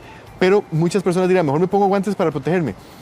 Qué triste porque no es necesario. Lamentablemente no va a evitar de esa manera una transmisión mayor del virus. Más bien lo que favorece es, repito, más contaminación y probablemente también limita la cantidad de veces que se lava las manos. Esta pregunta es mía, perdón, doctor. Diga, adelante. Si yo no trabajo, no me sacan de mi casa, pero yo ahorita estoy majando muchas cosas. Antes de entrar a la casa, es necesario quitarse los zapatos, desinfectar los zapatos, el virus puede estar aquí. Lamentablemente sí, Italo. Ve qué curioso. Culturalmente, en Asia, en países de Europa también, hay un fenómeno que es que usted no entra a su casa con los zapatos. Eso ya ellos lo tienen como cultura, nosotros no lo tenemos. En este momento tus zapatos podrían tener algún grado de contaminación, entonces sí es lo más recomendable. Antes de entrar a la casa, dejar los zapatos afuera, también limpiarlos, ¿verdad? Porque no es solo que dejo el virus afuera y no adentro. Entonces hacer alguna limpieza con un antiséptico o demás y tratar de que lo que esté dentro de la casa sea lo que esté menos contaminado. Aplica también para la ropa. Ya hay mucha gente que se ha organizado muy bien en quitarse la ropa cuando van a entrar y tal vez echarla en una bolsa de basura, lavarla rápidamente. Es por esas medidas. Ahora, en este momento mucha gente dirá, esto es demasiado extremo, doctor, me está llevando como un límite de locura. Bueno, no es un límite de locura, repito, estamos en un momento donde cualquier asintomático, como estamos nosotros acá, podría tener un virus y transmitirlo. Y no sabemos si esa persona tal vez nunca tuvo síntomas y lo transmitió a otro. Entonces, ese tipo de cuidados son no por la persona, vean qué curioso, no es por la persona, porque la persona que tiene los zapatos sucios, que llega a su casa, tal vez ni se dio cuenta, tal vez ya tuvo el virus y ni se dio cuenta. Pero ¿qué pasa con los que están en contacto? La gente de la casa, los pacientes de riesgo que están en la casa. Y cuidarnos todos. Doctor Carlos Estrada, le agradezco montones. Para servirles y ojalá que, repito, que esta información sea útil para todos los que nos han seguido en esta maratónica que tenemos con el virus. Bendito Dios, doctor. Para servirles. Verónica. En estos días el llamado es quédese en casa, pero si usted necesita frutas y verduras y de hecho no puede salir porque ese es el llamado, Fabián Mesa tiene una propuesta muy particular que le puede ayudar en esta mañana. Fabián, muy buenos días.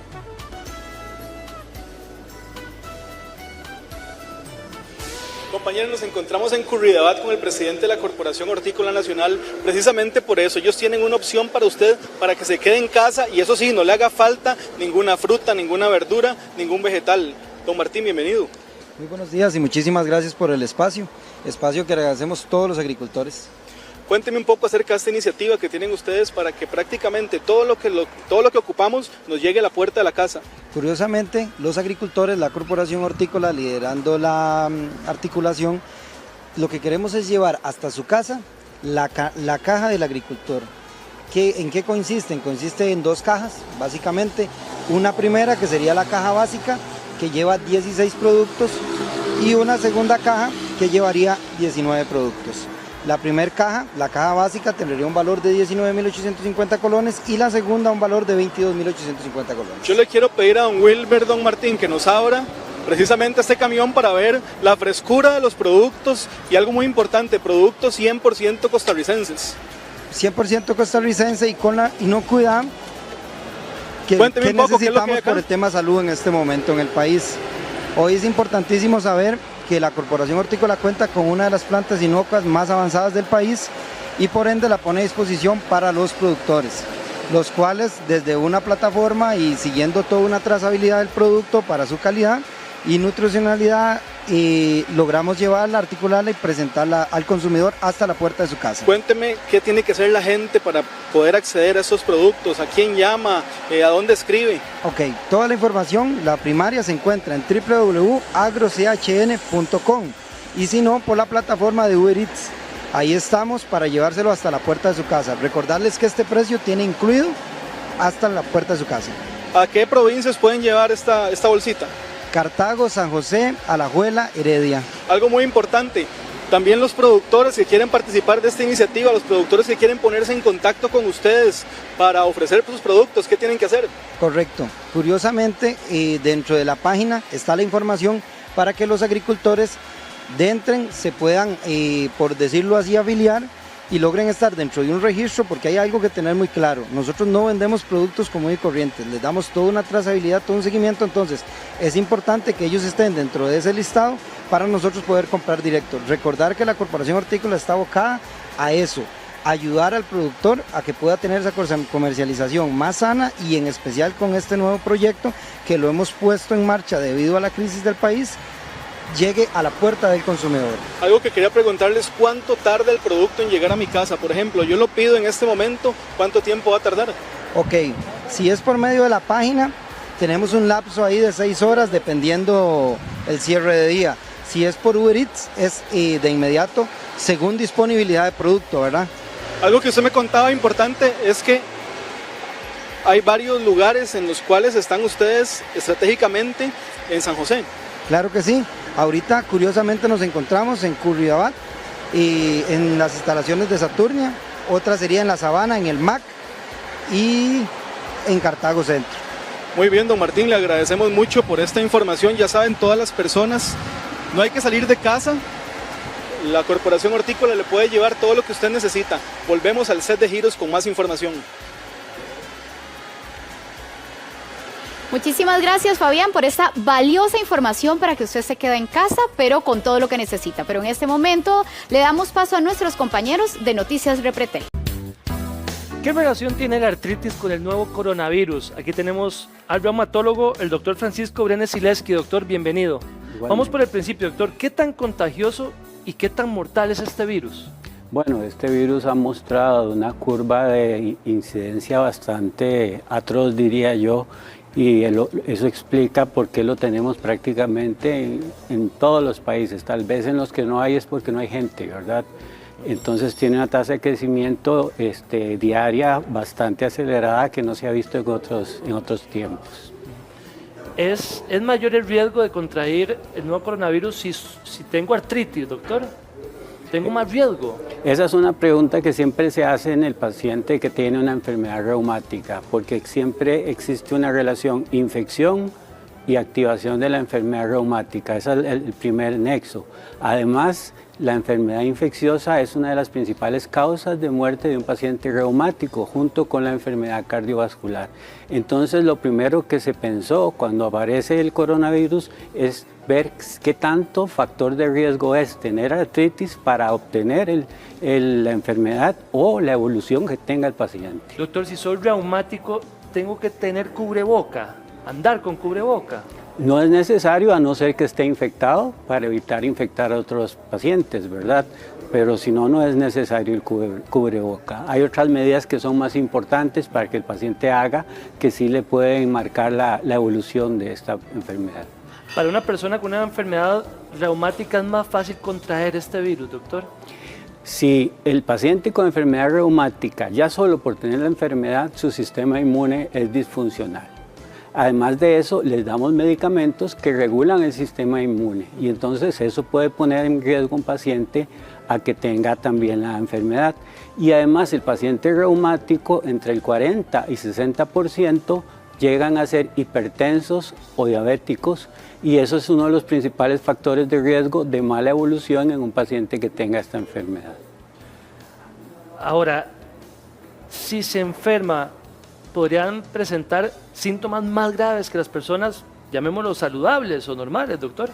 Sí, de hecho cuando se hace el análisis de la primera población de pacientes que eran los pacientes asiáticos, lo primero que se observó fue que eran diabéticos, hipertensos y cardiópatas, y no se tomaba en cuenta el paciente reumático.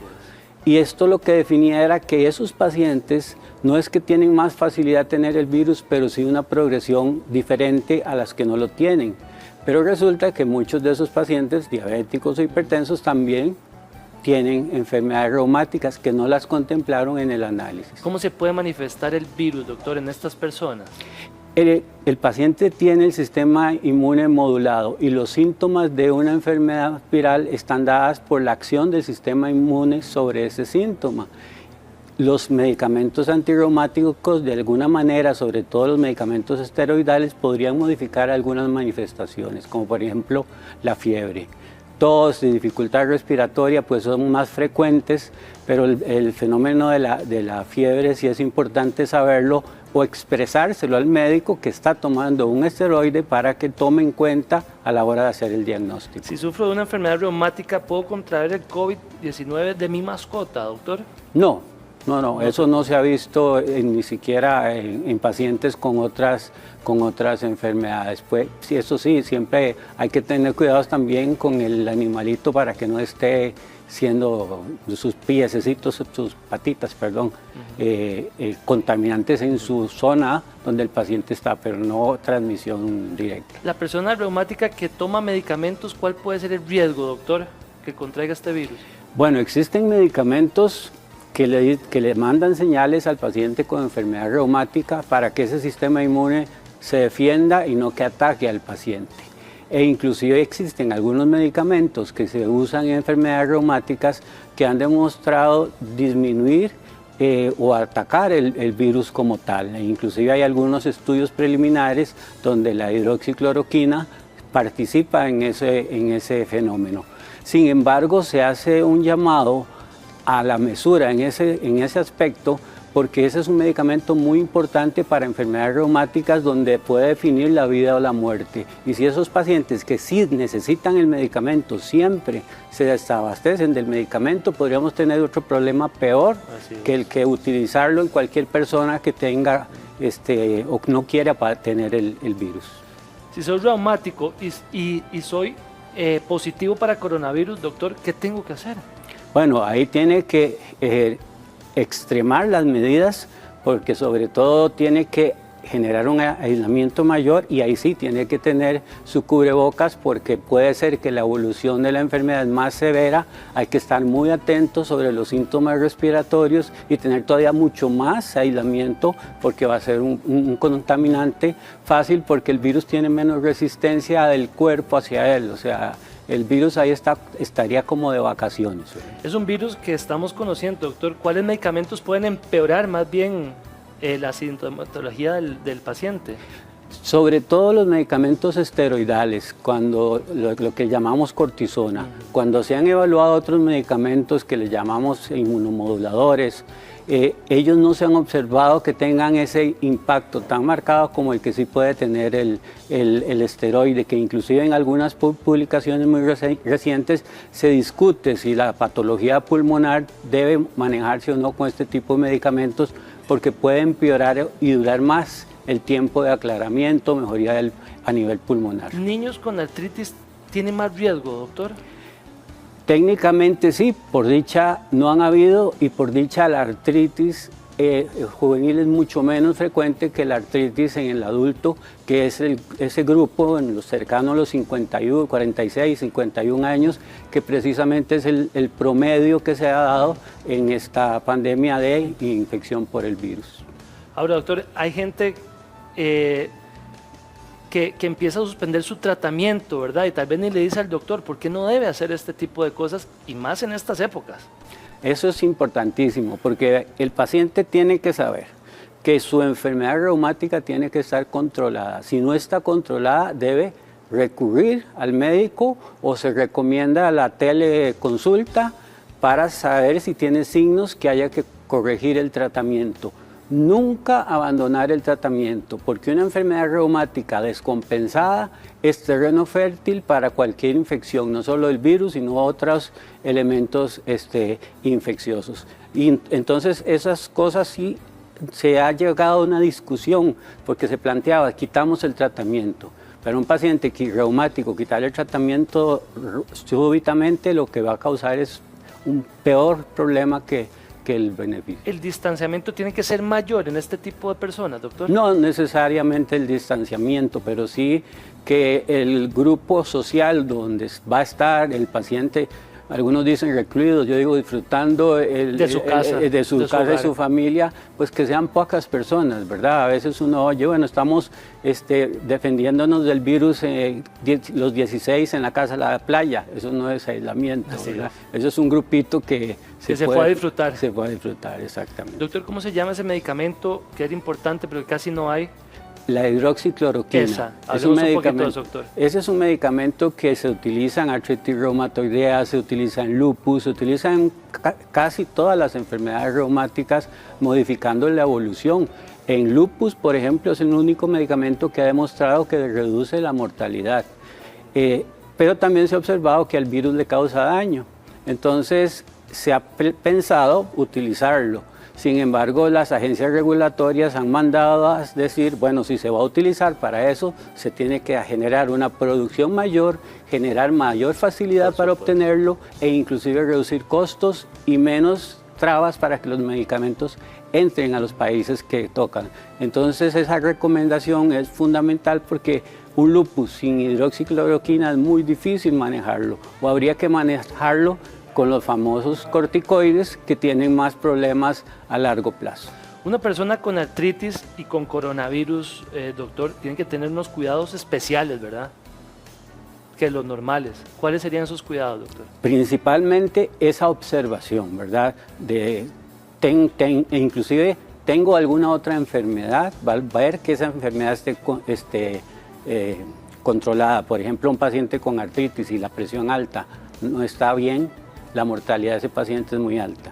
Entonces, el paciente tiene que vigilar no solo su artritis, la artritis es una enfermedad sistémica que puede afectar muchos órganos. Entonces, esa vigilancia de síntomas que no eran los comunes, hay que reportárselos a su reumatólogo para que él tome una decisión. Y nunca tomar una decisión solo, nunca pensar, bueno, voy a quitarme este medicamento o mejor lo dejo porque me voy a infectar. Siempre va a haber una relación con el reumatólogo y con el infectólogo para tomar una decisión. Ya ese es el paso más importante, pero previo a eso ya debió haber hecho otro paso, que es quedarse en su casa. Esa persona que está aislada, doctor, ¿cómo le dan ese seguimiento? La telemedicina es una forma importante porque ahí podemos observar en algunas cosas que la enfermedad reumática se puede ver y el paciente nos puede contar todo el listado de síntomas para ver cuáles podrían estar correlacionados con la enfermedad e inclusive entonces hacerse la prueba. También la prueba se hace bajo el consejo del médico de cabecera, no necesariamente el reumatólogo, puede ser el médico que ha visto siempre el paciente en ese caso, pero sí esos son puntos que son claves para que el paciente pueda estar tranquilo y no estar alarmado. Si bien pueden haber riesgos, son riesgos que se pueden modificar, que se pueden controlar para que el paciente reumático pueda estar en su aislamiento tranquilo.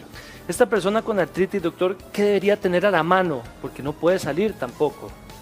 El teléfono, ese es fundamental para poder comunicar, saber los números en los cuales podemos llamar y hacer preguntas, que en esto pues la Seguridad Social y el Ministerio de Salud han sido espectaculares y siempre que se esté informando se va a atacar a este tipo de pacientes para tener seguridad sobre su patología. Además debe asegurarse el paciente tener medicamentos, porque puede ser que el paciente se aisló y se le acabó las medicinas.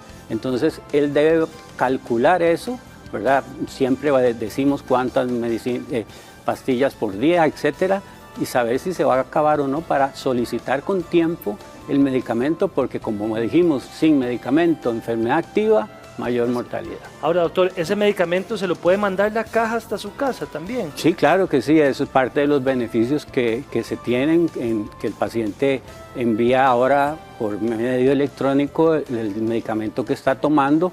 Si el paciente siente que hay alguna manifestación que no era la común, no solo se hace eso, sino que se valora al paciente y se ajusta el tratamiento si es necesario. Doctor Francisco Brenes Sileski, le agradezco mucho. Gracias por su visita. Igualmente. Verónica. Vamos a hacer el paso con Verónica. Ahora sí, Verónica.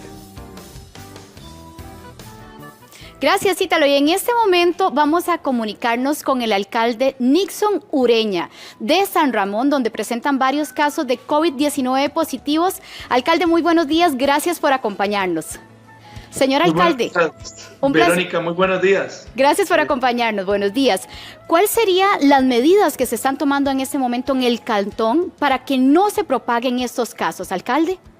Bueno, muy importante que nosotros desde un primer momento en San Ramón tomamos bastantes medidas. Dentro de las primeras que tomamos fue el cierre de los sitios públicos, tanto piscinas, canchas de fútbol, de todo el cantón. San Ramón es un cantón de 14 distritos que colinda con 8 cantones, entonces ustedes comprenderán la logística que significa cerrar todos estos espacios públicos. Hemos estado también realizando campañas muy fuertes, desde perifoneo, hemos estado poniendo vallas en los sitios públicos, pidiendo a la gente que se quede en casa, usando las redes sociales, los medios de comunicación, utilizando personas reconocidas del cantón, solicitando a la gente que se quede. Hemos estado haciendo controles con la policía municipal, hemos estado haciendo limpieza de los sitios públicos con una máquina de agua caliente que recién adquirió la municipalidad, la parada de autobuses. Hemos estado contribuyendo con los operativos de tránsito y de inspección de todos los sitios y patentados, ¿verdad? Que no cumplieran con las normas que establecía el Ministerio de Salud. Incluso, Verónica, hemos tenido que ir a cerrar playones de ríos, porque tenemos algunos sectores, ¿verdad?, donde hay playones muy visitados en estas épocas, entonces hemos tenido que cerrar estos playones de los ríos. Hemos hecho directorios de parte del comercio, donde da la posibilidad de el servicio express, y en el caso de los adultos mayores, la municipalidad cubre el servicio express para estas personas, para evitar que tengan que salir, para evitar que se tengan que trasladar a sitios donde hay alguna cantidad de gente, como supermercados, o a retirar pastillas. Esto lo estamos cubriendo nosotros. Recientemente, ayer, se hizo un planteamiento con la Cámara de Comercio, con el Club de Leones y con otras organizaciones, donde estamos haciendo una recolección de víveres que establece todo un protocolo de recolección, de desinfección de los víveres que se recogen y de entrega de estos en la casa de las personas que realmente lo necesitan en este momento. Señor alcalde, usted mencionaba, perdón que lo interrumpa, sobre los playones. Es una zona muy linda, San Ramón, y viene mucha visita, no solo la gente que es oriunda del cantón. Hablaba también del refuerzo de la fuerza pública. Además de eso, ¿cómo están manteniendo al margen estos lugares de reunión para que ese control, ¿verdad?, se dé y no haya reunión de personas, ¿verdad?, aglomeraciones? Bueno, es importante que la gente se ha apuntado al tema y que nos ha dado la posibilidad de que en lugares, digamos, que se están reuniendo de forma clandestina, nos avisan de que se están reuniendo en forma clandestina, ya sea ingiriendo licor o algún tipo de alguna cosa de estas. En el caso de los ríos donde llegan las personas, los vecinos del lugar nos avisan que están llegando las personas en cantidades grandes a estos lugares, y nosotros trasladamos la policía municipal en toda la parte de vial. Nuestros policías municipales, tanto como la policía municipal, como la policía de tránsito y la fuerza pública, están haciendo realmente los operativos. Pero bueno, todo esto funciona en el tanto y cuando nosotros demos soluciones a las personas para resolver su problema de salir a hacer los mandados. Y ahí es donde nosotros le hemos puesto muchísima gana. El comercio se ha apuntado extraordinariamente a colaborar. Los dueños de restaurantes incluso tomaron la decisión de cerrar los restaurantes, aun cuando se les permitía funcionar al 50%, y se apuntaron a un método del express, ¿verdad? Esto nos ha obligado a reinventarnos. Esto que está viviendo la población nos está obligando tanto a la municipalidad como al comercio a reinventarnos en todo este proceso. Tan es así también, Verónica, te cuento que el régimen municipal le está haciendo un planteamiento a los señores y señoras diputadas para tratar de poder colaborar y paliar toda esta crisis que estamos viviendo juntos, todos en cada uno de los cantones, con la posibilidad de hacer suspensión de patentes, con la posibilidad de hacer arreglos de pago, con la posibilidad de ponernos de acuerdo y flexibilizar toda la administración pública desde las municipalidades para poder, cuando pase esto del COVID, poder hacer una reactivación económica de cada uno de nuestros cantones. Recordemos que estamos hablando de 82 cantones más las intendencias, ¿verdad? Estamos hablando de 90 lugares que se están viendo perjudicados en todo el país y que son los que realmente activan la economía. Hoy por hoy las campañas han dado gran resultado. Le estamos pidiendo a la gente que entre más rápido nosotros pues hagamos caso, nos comportemos, más rápido salimos de este pico alto del coronavirus, ¿verdad? Entonces, yo tengo que decir que en San Ramón la gente se ha portado bien en condiciones que nos está pasando en todo lado. Las paradas de autobuses sí son una dificultad, y en algunos momentos la feria del agricultor hay que ver cómo mantener esa restricción, ¿verdad? Que todavía es difícil de controlar. Sin duda. Don Nixon, le agradecemos muchísimo su tiempo, las medidas que están tomando, a seguir adelante porque de esta salimos todos. Muy amable. Muchísimas gracias. Muchas gracias. En buena hora por esa labor. Ítalo. Y estos días son días de antojo y muchas familias están buscando un buen ayote para hacer de las suyas, pero dicen que la familia Morales tiene los mejores. Así pasan los días los hermanos Morales en Brasil de Santana. Ellos son productores de ayotes y reconocidos en todo el país por su tamaño y peso, que han llegado hasta los 52 kilos por unidad. En estos días de Semana Santa se las ingenian para su comercialización. Sí, es muy importante porque la época de Semana Santa, pues los costarricenses siempre celebramos con muchas mieles, y una de esas es la tradicional miel de ayote. Entonces, para esta época, gracias a Dios que sube el consumo, entonces pues alguna práctica más hacemos nosotros los agricultores. Este COVID, en esta época de esta pandemia, el COVID-19, pues la ventaja son la tecnología que tenemos ahora. Entonces, con tantos medios sociales que tenemos, entonces nosotros lo que hacemos es que pues la gente no lo pide, y de alguna forma nosotros lo hacemos una ruta o le damos la dirección, y con todas las medidas de seguridad que nos ha dado el Ministerio de Salud, atendemos a las personas o llevamos el producto a las casas. Heiner y Osvaldo venden a 500 colones el kilo de ayote. Esperan que los costarricenses mantengan el consumo tradicional durante estos días santos. Bueno, hasta el momento no ha sido tan difícil, porque no parece la gente ya tenemos toda la gente, los clientes, ya conoce la calidad y siempre los llegan a buscar, sea en el Calderón o sea en la feria. ¿Dónde está el secreto de un buen ayote, Osvaldo? El secreto de un buen ayote, primero que nada, la buena tierra. Y el secreto más grande para un ayote es que el ayote sea bien pesado. Sin duda, la miel de ayote es uno de los postres favoritos en esta temporada, y Don Pipo lo sabe muy bien. El ayote de 6 kilos vale 3.000 colones a 500 pesos el kilo, más 3 tapas de dulce a 1.500, serían 4.500. Y entre la canela, el clavo de olor y las hojas de higo, póngale 500 pesos, 5.000 pesos puede salir costando esta mielcita. ¿Y para cuánta gente alcanza esta mielcita? Sí, yo calculo que por unas 15, tal vez 20 personas. Rinde para la familia, sí. Para invitar. Sí, claro que sí. El antojo pudo más, y con tanta miel de ayote todos lo saboreamos.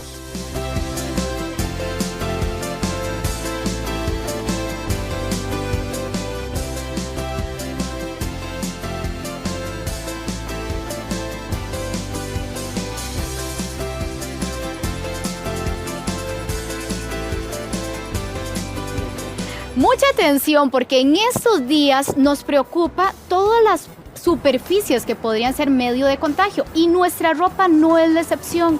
¿Cómo debemos tratarla para estar protegidos en la medida de lo posible? Hoy tenemos a don Julián Jaramillo, que es ingeniero industrial, que nos habla del proceso adecuado de limpieza. Don Julián, muchas gracias por acompañarnos en esta mañana. Comencemos con el riesgo. ¿Qué tan alto es el riesgo o la probabilidad de que sea un medio de contagio en nuestra ropa? Ok, bueno, antes que nada, recordemos que esto es nuevo para todos. La Organización Mundial de la Salud lo que ha dicho es que el virus puede durar en las superficies entre 1 y 3 días, entre 24 y 72 horas, así que la probabilidad sí existe y debemos tener cuidado. Ahora, si tienen que salir de casa, don Julián, porque por una necesidad, ropa interior también debería ser parte de los cuidados que debemos de tener. Cuando salimos de casa, recordemos que la posibilidad de contagiarnos es alta, es más alta que estando en las casas, entonces cualquier medida adicional para protegernos es importante. Nuestra recomendación siempre es llegar a la casa, cambiarnos la ropa que teníamos cuando vinimos del trabajo, ponerla en una cesta o en una bolsa, no ingresar con ella. Los zapatos igualmente no los quitamos, los dejamos afuera, lavarnos las manos, lavarnos los brazos y lavarnos la cara para poder ingresar y cambiarnos de ropa en ese momento. ¿Y la ropa interior también debería ser de cambio obligatorio? Bueno, ahí no es tan preocupante porque teníamos protección. Exacto. Okay. Lo importante sí, la ropa que usamos, dejémosla afuera y cambiarnos con ropa limpia para ingresar a la casa. Okay. Una vez nos limpiamos. Transporte público, ¿verdad? Nos toca interactuar con personas más cercanas, no sabemos quién se sentó en ese lugar antes que nosotros. ¿Qué hacemos con esa ropa particularmente? Más crítico el caso, porque estuvimos expuestos a una contaminación, no tenemos ni idea, como bien dijiste.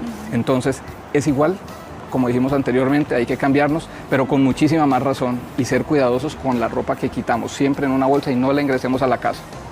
Pero hacemos el mismo protocolo de no ingresar la ropa. El mismo procedimiento, pero con más razón. Ahora, si permanecemos la mayor parte del tiempo en casa, deberíamos preocuparnos por la ropa que estamos usando durante el día, aunque estemos en un ambiente controlado. Si estamos en un ambiente donde no hay contaminación, las probabilidades de contaminarnos son muy pocas.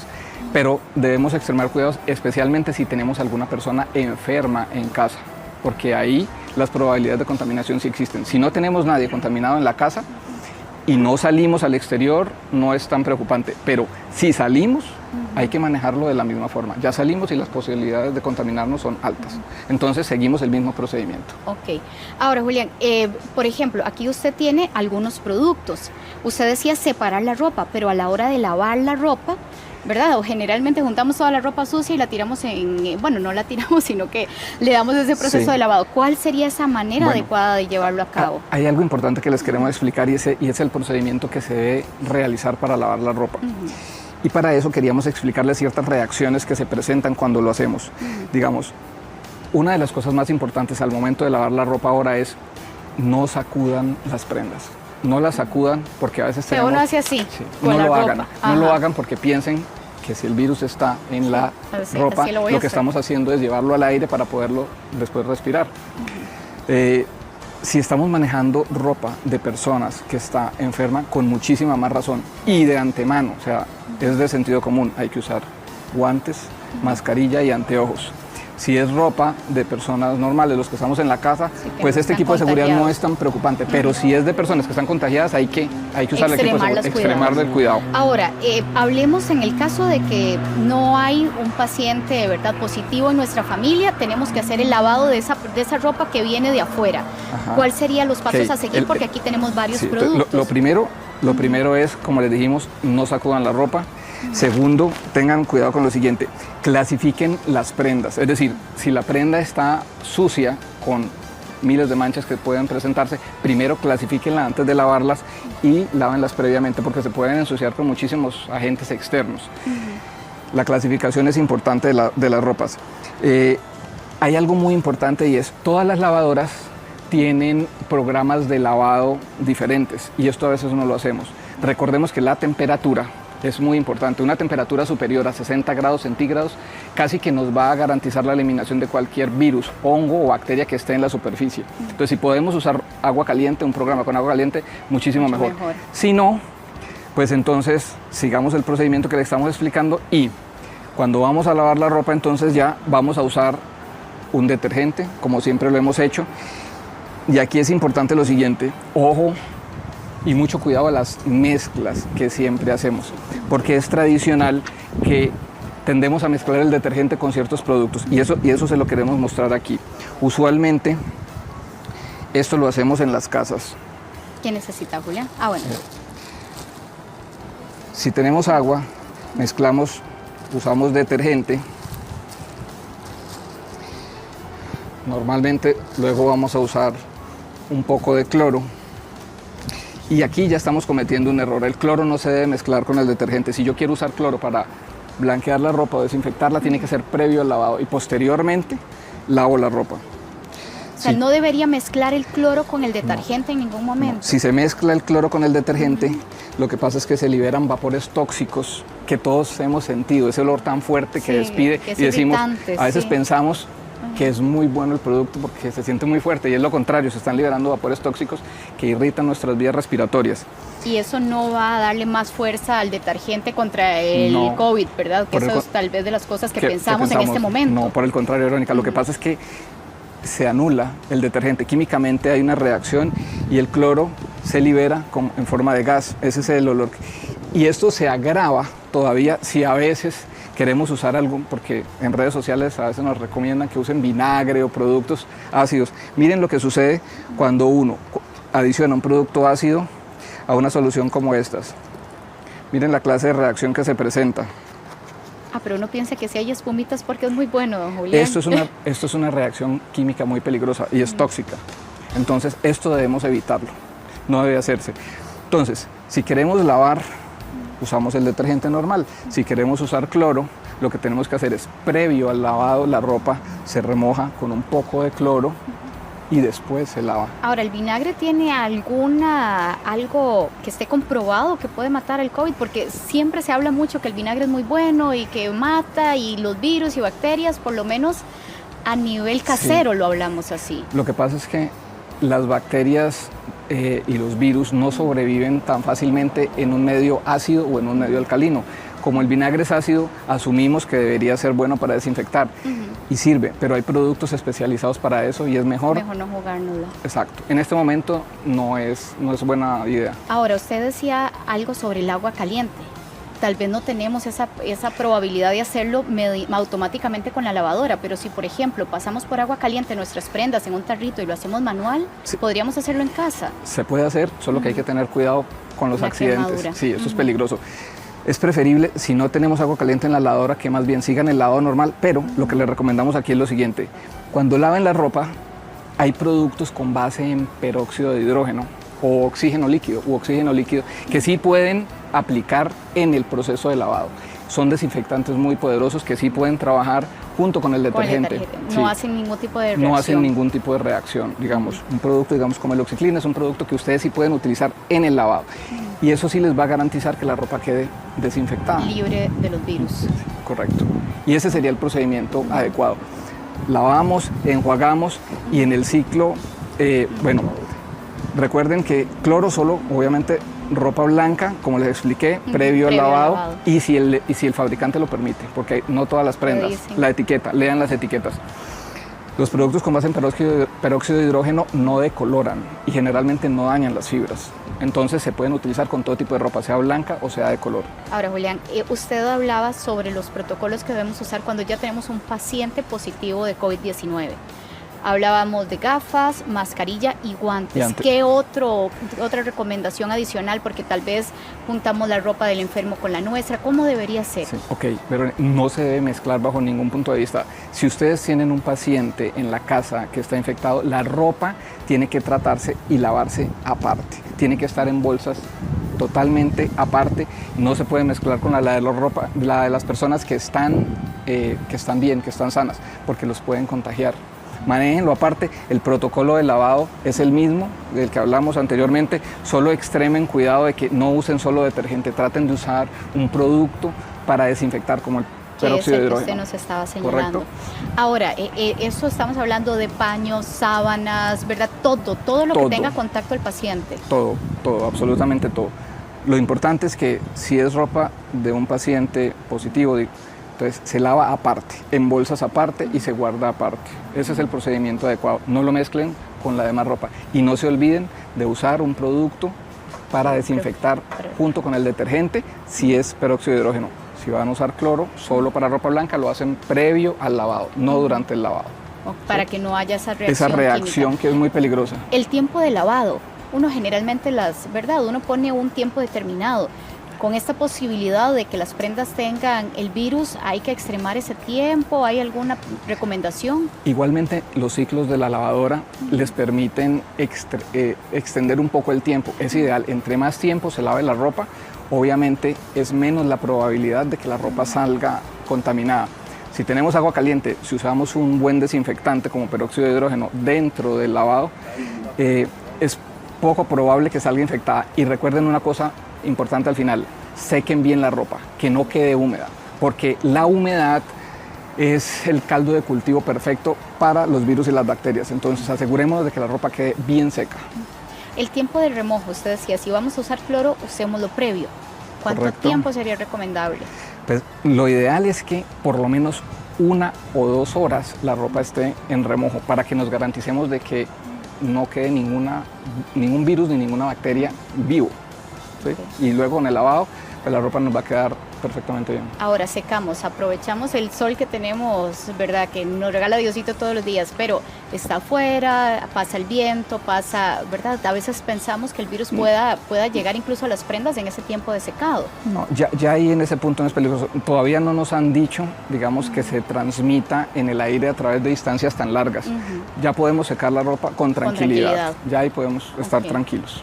Ahí ya siguiendo los protocolos, eso sí, que usted nos señalaba uno a uno. Exacto, eso es básico. De pronto la última recomendación es, si en casa, porque hay personas de pronto que tienen que acudir a un centro de lavado, entonces es importante que preguntemos en esos sitios qué protocolos de limpieza y desinfección están siguiendo, que realmente los equipos los estén limpiando y los estén desinfectando.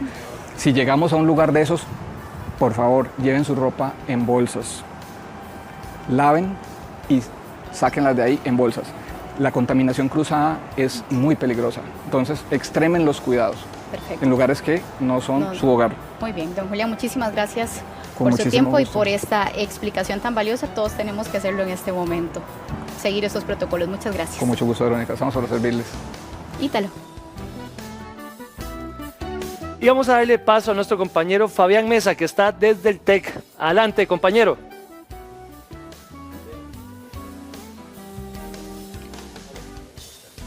Me complace mucho, Ítalo, dar esta noticia porque aquí en el Instituto Tecnológico de Costa Rica, en Cartago, ya están listas las máscaras que van a llegar a todos los hospitales y me acompaña Fabián Porras, él es ingeniero de aquí del Tecnológico. Fabián, cuénteme cómo fue que nació esta iniciativa.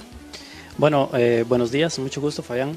Esta iniciativa surgió de un grupo de profesionales del TEC que a raíz de la emergencia COVID que se está dando a nivel nacional, pues la intención o surgió la idea de ayudar. Entonces un grupo de profesionales de diferentes carreras de la universidad se organizaron y a través de Jaime Mora, quien es el contacto con la Caja Costarricense, la Caja nos brindó cuáles eran sus necesidades de primer plano o más importantes, ¿verdad? Y a partir de eso, esas necesidades se distribuyeron entre diferentes grupos del tecnológico y empezamos a trabajar. Entonces el Laboratorio de Ergonomía y otros profesionales de la universidad se enfocaron en desarrollar una careta protectora. A partir de ahí fue que empezamos a trabajar en esto. Cuénteme un poco acerca de estas máquinas, qué material es, cómo es que protegen, en qué circunstancias es que se usan. Si quiere podemos ver una de estas para que usted la tenga por acá. Bueno, esto, el material es PETG, es un plástico que es reciclable, ¿verdad? Se consigue en el país y es muy barato, es de bajo costo. Un poco, nosotros partimos el diseño o iniciamos a partir de lo que existe a nivel mundial, ¿verdad? A nivel mundial se está trabajando con impresión en 3D, con láminas transparentes.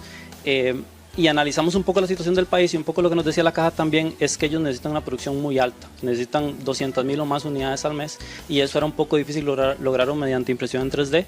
Entonces tratamos de diseñar y de obtener un producto que se pudiese fabricar muy fácil, con materiales bastante baratos y fáciles de conseguir y que además después de su uso pudiésemos ojalá reciclarlo. Este material es 100% reciclable y es un poco el resultado de este proceso de investigación. Algo muy importante es que ya tienen todo listo para que a partir de mañana comiencen a producirla o en estos días, depende de algunos detalles técnicos obviamente, pero eso es una gran noticia para nuestro país. Estamos sí muy contentos porque de hecho hemos recibido mucho apoyo, inclusive de empresas privadas que quieren encargarse de producir esto. Ahorita es el INA el que está más cerca de nosotros. Estamos en el proceso de definir cómo la vamos a producir. Estamos analizando diferentes variables, pero sí, la idea es que muy pronto esté en los hospitales y bueno, inclusive el INCAE quiere llevar esta máscara a Centroamérica y eso también es muy gratificante porque podríamos tener un diseño tico, ¿verdad?, ayudando en otros países de la región. Ahora, usted me contaba que, por ejemplo, hay mucha gente incluso trabajando en casa precisamente para que nosotros podamos tener estas máscaras ya en los hospitales. Cuénteme un poco de esto que vemos acá, ¿cómo fue que se gestó? Sí, fue muy interesante porque ya cuando surge la necesidad y cuando nos hablan de esto estamos en cuarentena, no podemos salir de nuestras casas, entonces tuvimos que buscar materiales que teníamos ahí, ¿verdad?, de nuestra vida cotidiana, no tenemos un cuarto lleno de materiales para prototipar, entonces trabajamos con lo que teníamos, empezamos a prototipar, a hacer propuestas de diseño y también es muy importante que, bueno, como laboratorio de ergonomía y como profesionales que somos, contemplamos mucho las necesidades del usuario, ¿verdad?, y cómo hacemos una máscara que se adapte muy bien al uso, que sea muy confortable, que sea muy liviana y que permita al doctor casi que trabajar sin darse cuenta de que esa máscara está ahí. Bueno, buenas noticias desde el Instituto Tecnológico de Costa Rica, aquí en Cartago. Fabián, un placer conversar con usted. Igualmente. Y vamos al set de giros porque nuestros compañeros tienen más. Gracias, Fabián, y eso es de aplaudir. Muchísimas gracias al TEC por esta iniciativa. Muchísimas gracias, este esfuerzo es de todos. Son mamíferos, tienen una cola alargada que se impulsan y también están nadando en las costas del Caribe costarricense. Estamos hablando de los manatíes o vacas de mar. Hace unos días el video se viralizó en redes sociales. Pero, ¿qué tanto conocen los ticos del manatí? ¿Usted sabe qué es un manatí? ¿Manatí? Sí. Una vez como parecido como te podría decir yo, a un zorro, ¿ah? Como una especie de pez, ¿no? Un mamífero. Ajá. Creo yo, no sé. ¿Y cómo viven? No tengo ni idea. Puede que sea un animal. ¿Pero por qué cuesta tanto verlos? La respuesta nos la dio Isabel, una veterinaria que se ha dado a la tarea de investigar a estos animales. Y ellos están siempre como en los esteros, ¿verdad?, en lagunas, en partes, como les digo, más tranquilas, y el color de ellos también les permite camuflarse en ese tipo de aguas.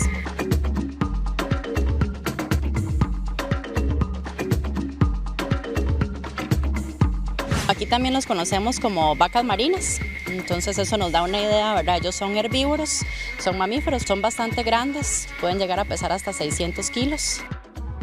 Aunque parecen focas, lo cierto es que son familia lejana de los elefantes. Tienen dientes y hasta hacen sonidos para comunicarse. Son solitarios, pueden formar grupos pequeños para probablemente el apareamiento, ¿verdad? La hembra tiene una sola cría por lo general y la cría necesita hasta 2 años con la mamá para poder aprender a sobrevivir. Pueden vivir hasta 60 años. Sí, claro, es la forma de comunicarse de muchos de estos mamíferos que habitan en el mar, ¿verdad? Que tal vez son un poco imperceptibles al oído humano, pero entre ellos sí se pueden comunicar. Los manatíes viven cerca de las costas de América y África, en aguas tanto dulces como saladas. En Costa Rica estos mamíferos están distribuidos en la Barra del Colorado y Tortuguero, en la provincia de Limón. El manatí fue declarado en el 2014 por la Asamblea Legislativa de Costa Rica como símbolo nacional de la fauna costarricense.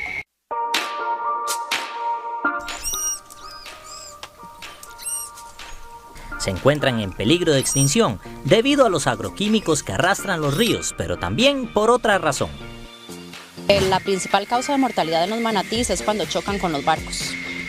Entonces, el hecho de que no haya mucha actividad de los barcos los puede incentivar a verse en zonas donde no es que no habitaban, sino que tal vez no los vemos tan seguido. Ellos, como son mamíferos, necesitan respirar, entonces ellos salen más o menos cada 5 minutos a respirar y solo asoman un poquitito de la nariz a la superficie. Son difíciles de observar. Por eso verlos en Limón es motivo de alegría. Y aunque no conocíamos mucho sobre ellos, lo cierto es que gracias a Isabel, hoy sabemos un poco más sobre los manatíes. Giros.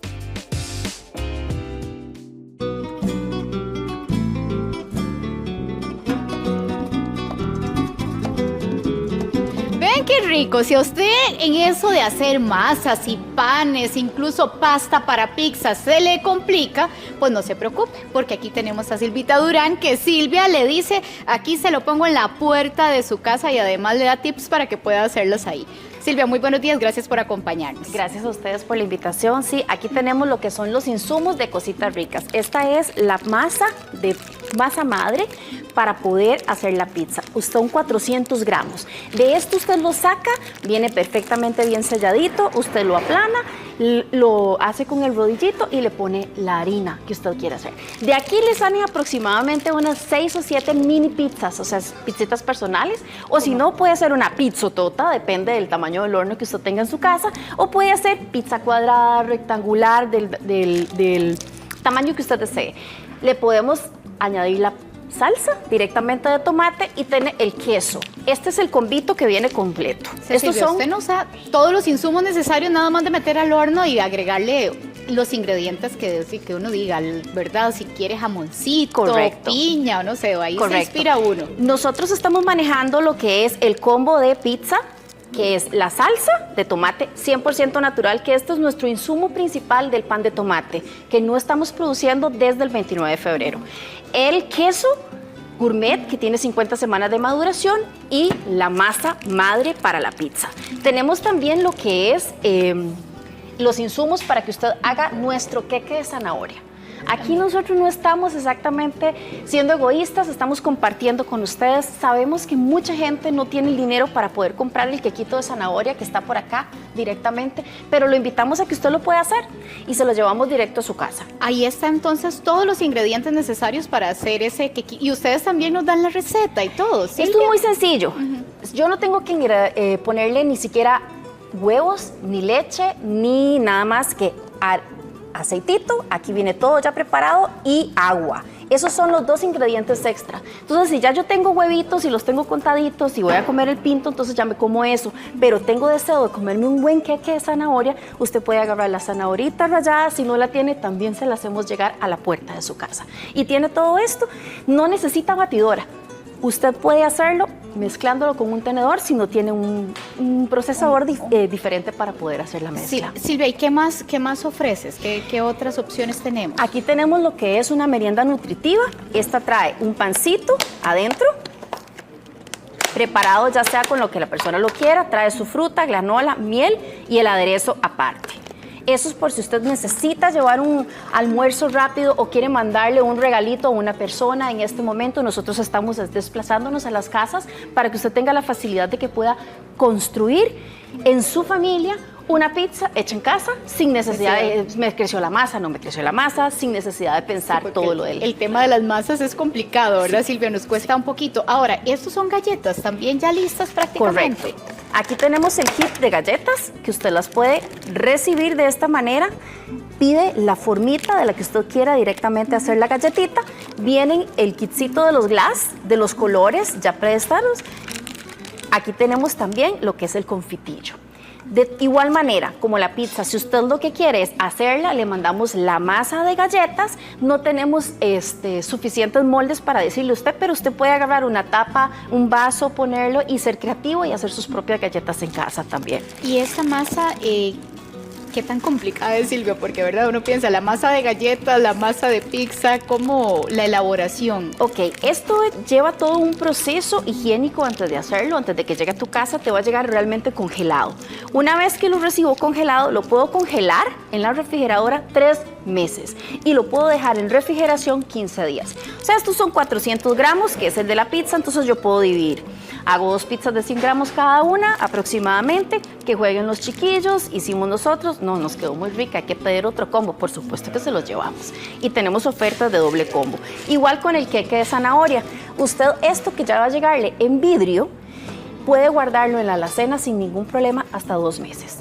Ah, muy bien. Entonces tiene una vida útil bastante larga. Correcto. Ahora, Silvia, estas son las mismas de la pizza, ¿verdad? Estas son las mismas, que nos esta es de hablabas. pizza, aquí es de pan y esta es de galletas. Ah, ok. Así es la presentación. Esa es la presentación, Pizza, correcto. pan y galletas. Y galletas. Correcto. Y para hornearlo y para todo eso, vos también nos vas a dar todo, digamos en el caso del pan, por ejemplo. Nosotros habíamos pensado, siempre lo mandamos en esta bolsita, colocamos acá adentro todos los ingredientes y poner un volante adentro. Pero decidimos que vamos a bajar costos y aparte de bajar costos, ser amigables con el ambiente como lo hemos venido haciendo, y cada vez que una persona pida su combo de galletas, su kit pizzero o el combo para hacer el queque, va a tener un WhatsApp donde se le van a decir todas las instrucciones de poder hornear en su casa. Si no tiene horno, no se preocupe, lo puede hacer en sartén, lo puede hacer en olla de presión, lo puede hacer facilito en el microondas. Bueno, entonces las opciones son muy grandes, o sea, hay una variedad para aquellas personas, correcto, como ven decían, no necesariamente necesito aquí el horno industrial o aquella cocinota. Ese que veo, ¿qué es esto, Silvia? ¿Qué tipo de pescado es esto? Eso es trucha ahumada, eso es una cajita gourmet, porque nos han pedido muchísimo. Yo no sé cocinar, no quiero cocinar nada, quiero mandarle algo de regalo, cumplió años mi novio, cumplió años el suegro. Semana Santa además, ¿verdad? Que el pescado es una alternativa muy buena para casa. Correcto. Esta cajita gourmet viene igual, ya usted la puede pedir o con el queso, con 2 quesos, o con la salsa para hacer pizza, o con las galletas, o con la mezcla para el queque. Igual viene acompañado con un té chai de otra compañera, y todos nuestros combos vienen con 250 gramos de maíz para hacer palomitas de maíz. Este es otro emprendimiento de otra muchacha que tuvo que cerrar en este momento. Entonces usted pone el maíz, lo puede poner, le enseñamos cómo hacer palomitas de maíz en microondas si no tiene la bolsa especial, le decimos todas las instrucciones van a ser enviadas vía WhatsApp. Para que la gente pueda tener el producto y tener todas las indicaciones sin ningún problema. Igual, si tengo algún accidente, los puedo llamar, los puedo escribir, por supuesto, ¿verdad? Porque por supuesto. Hay al que se nos puede quemar el agüita caliente, por ¿verdad? Supuesto. Más de uno puedo incluir por ahí, entonces es mejor tener también ese respaldo. Por supuesto. Estos combos también van acompañados de una kombuchita de Cass. No la trajimos porque son de otras 2 emprendedoras, pero lo que queremos es crecer, lo que queremos es llegar a ustedes a su casa y que no se complique. Son los insumos que teníamos nosotros no estamos haciendo mayor inversión para hacer este tipo de negocio, estamos tratando de reinventarnos a partir de los insumos que ya teníamos y para no tener grandes pérdidas. Entonces yo invito a las demás personas que busquen qué es lo que tienen ahí que puedan compartirnos, ¿verdad? Eso es. ¿Cómo hacemos la entrega? Utilizamos guantes. No, perfecto, Silvita. Es que nos gana el tiempo, pero sí es importante que señales que todo está, ¿verdad?, bajo las estrictas normas de higiene que está justamente, ¿verdad?, señalando el Ministerio de Salud marcas para cuidarnos. Ahí está todo. Silvita, muchísimas gracias por acompañarnos en esta mañana. Gracias a ustedes. Y que Dios prospere este emprendimiento también, en buena hora. Y les agradecemos, por supuesto, a ustedes que nos hayan acompañado el día de hoy, pero los invitamos a quedarse en casa y salir solo si es estrictamente necesario. Acatemos esa medida y nos vemos mañana. Los invitamos a partir de las 8 de la mañana. Que Dios les bendiga.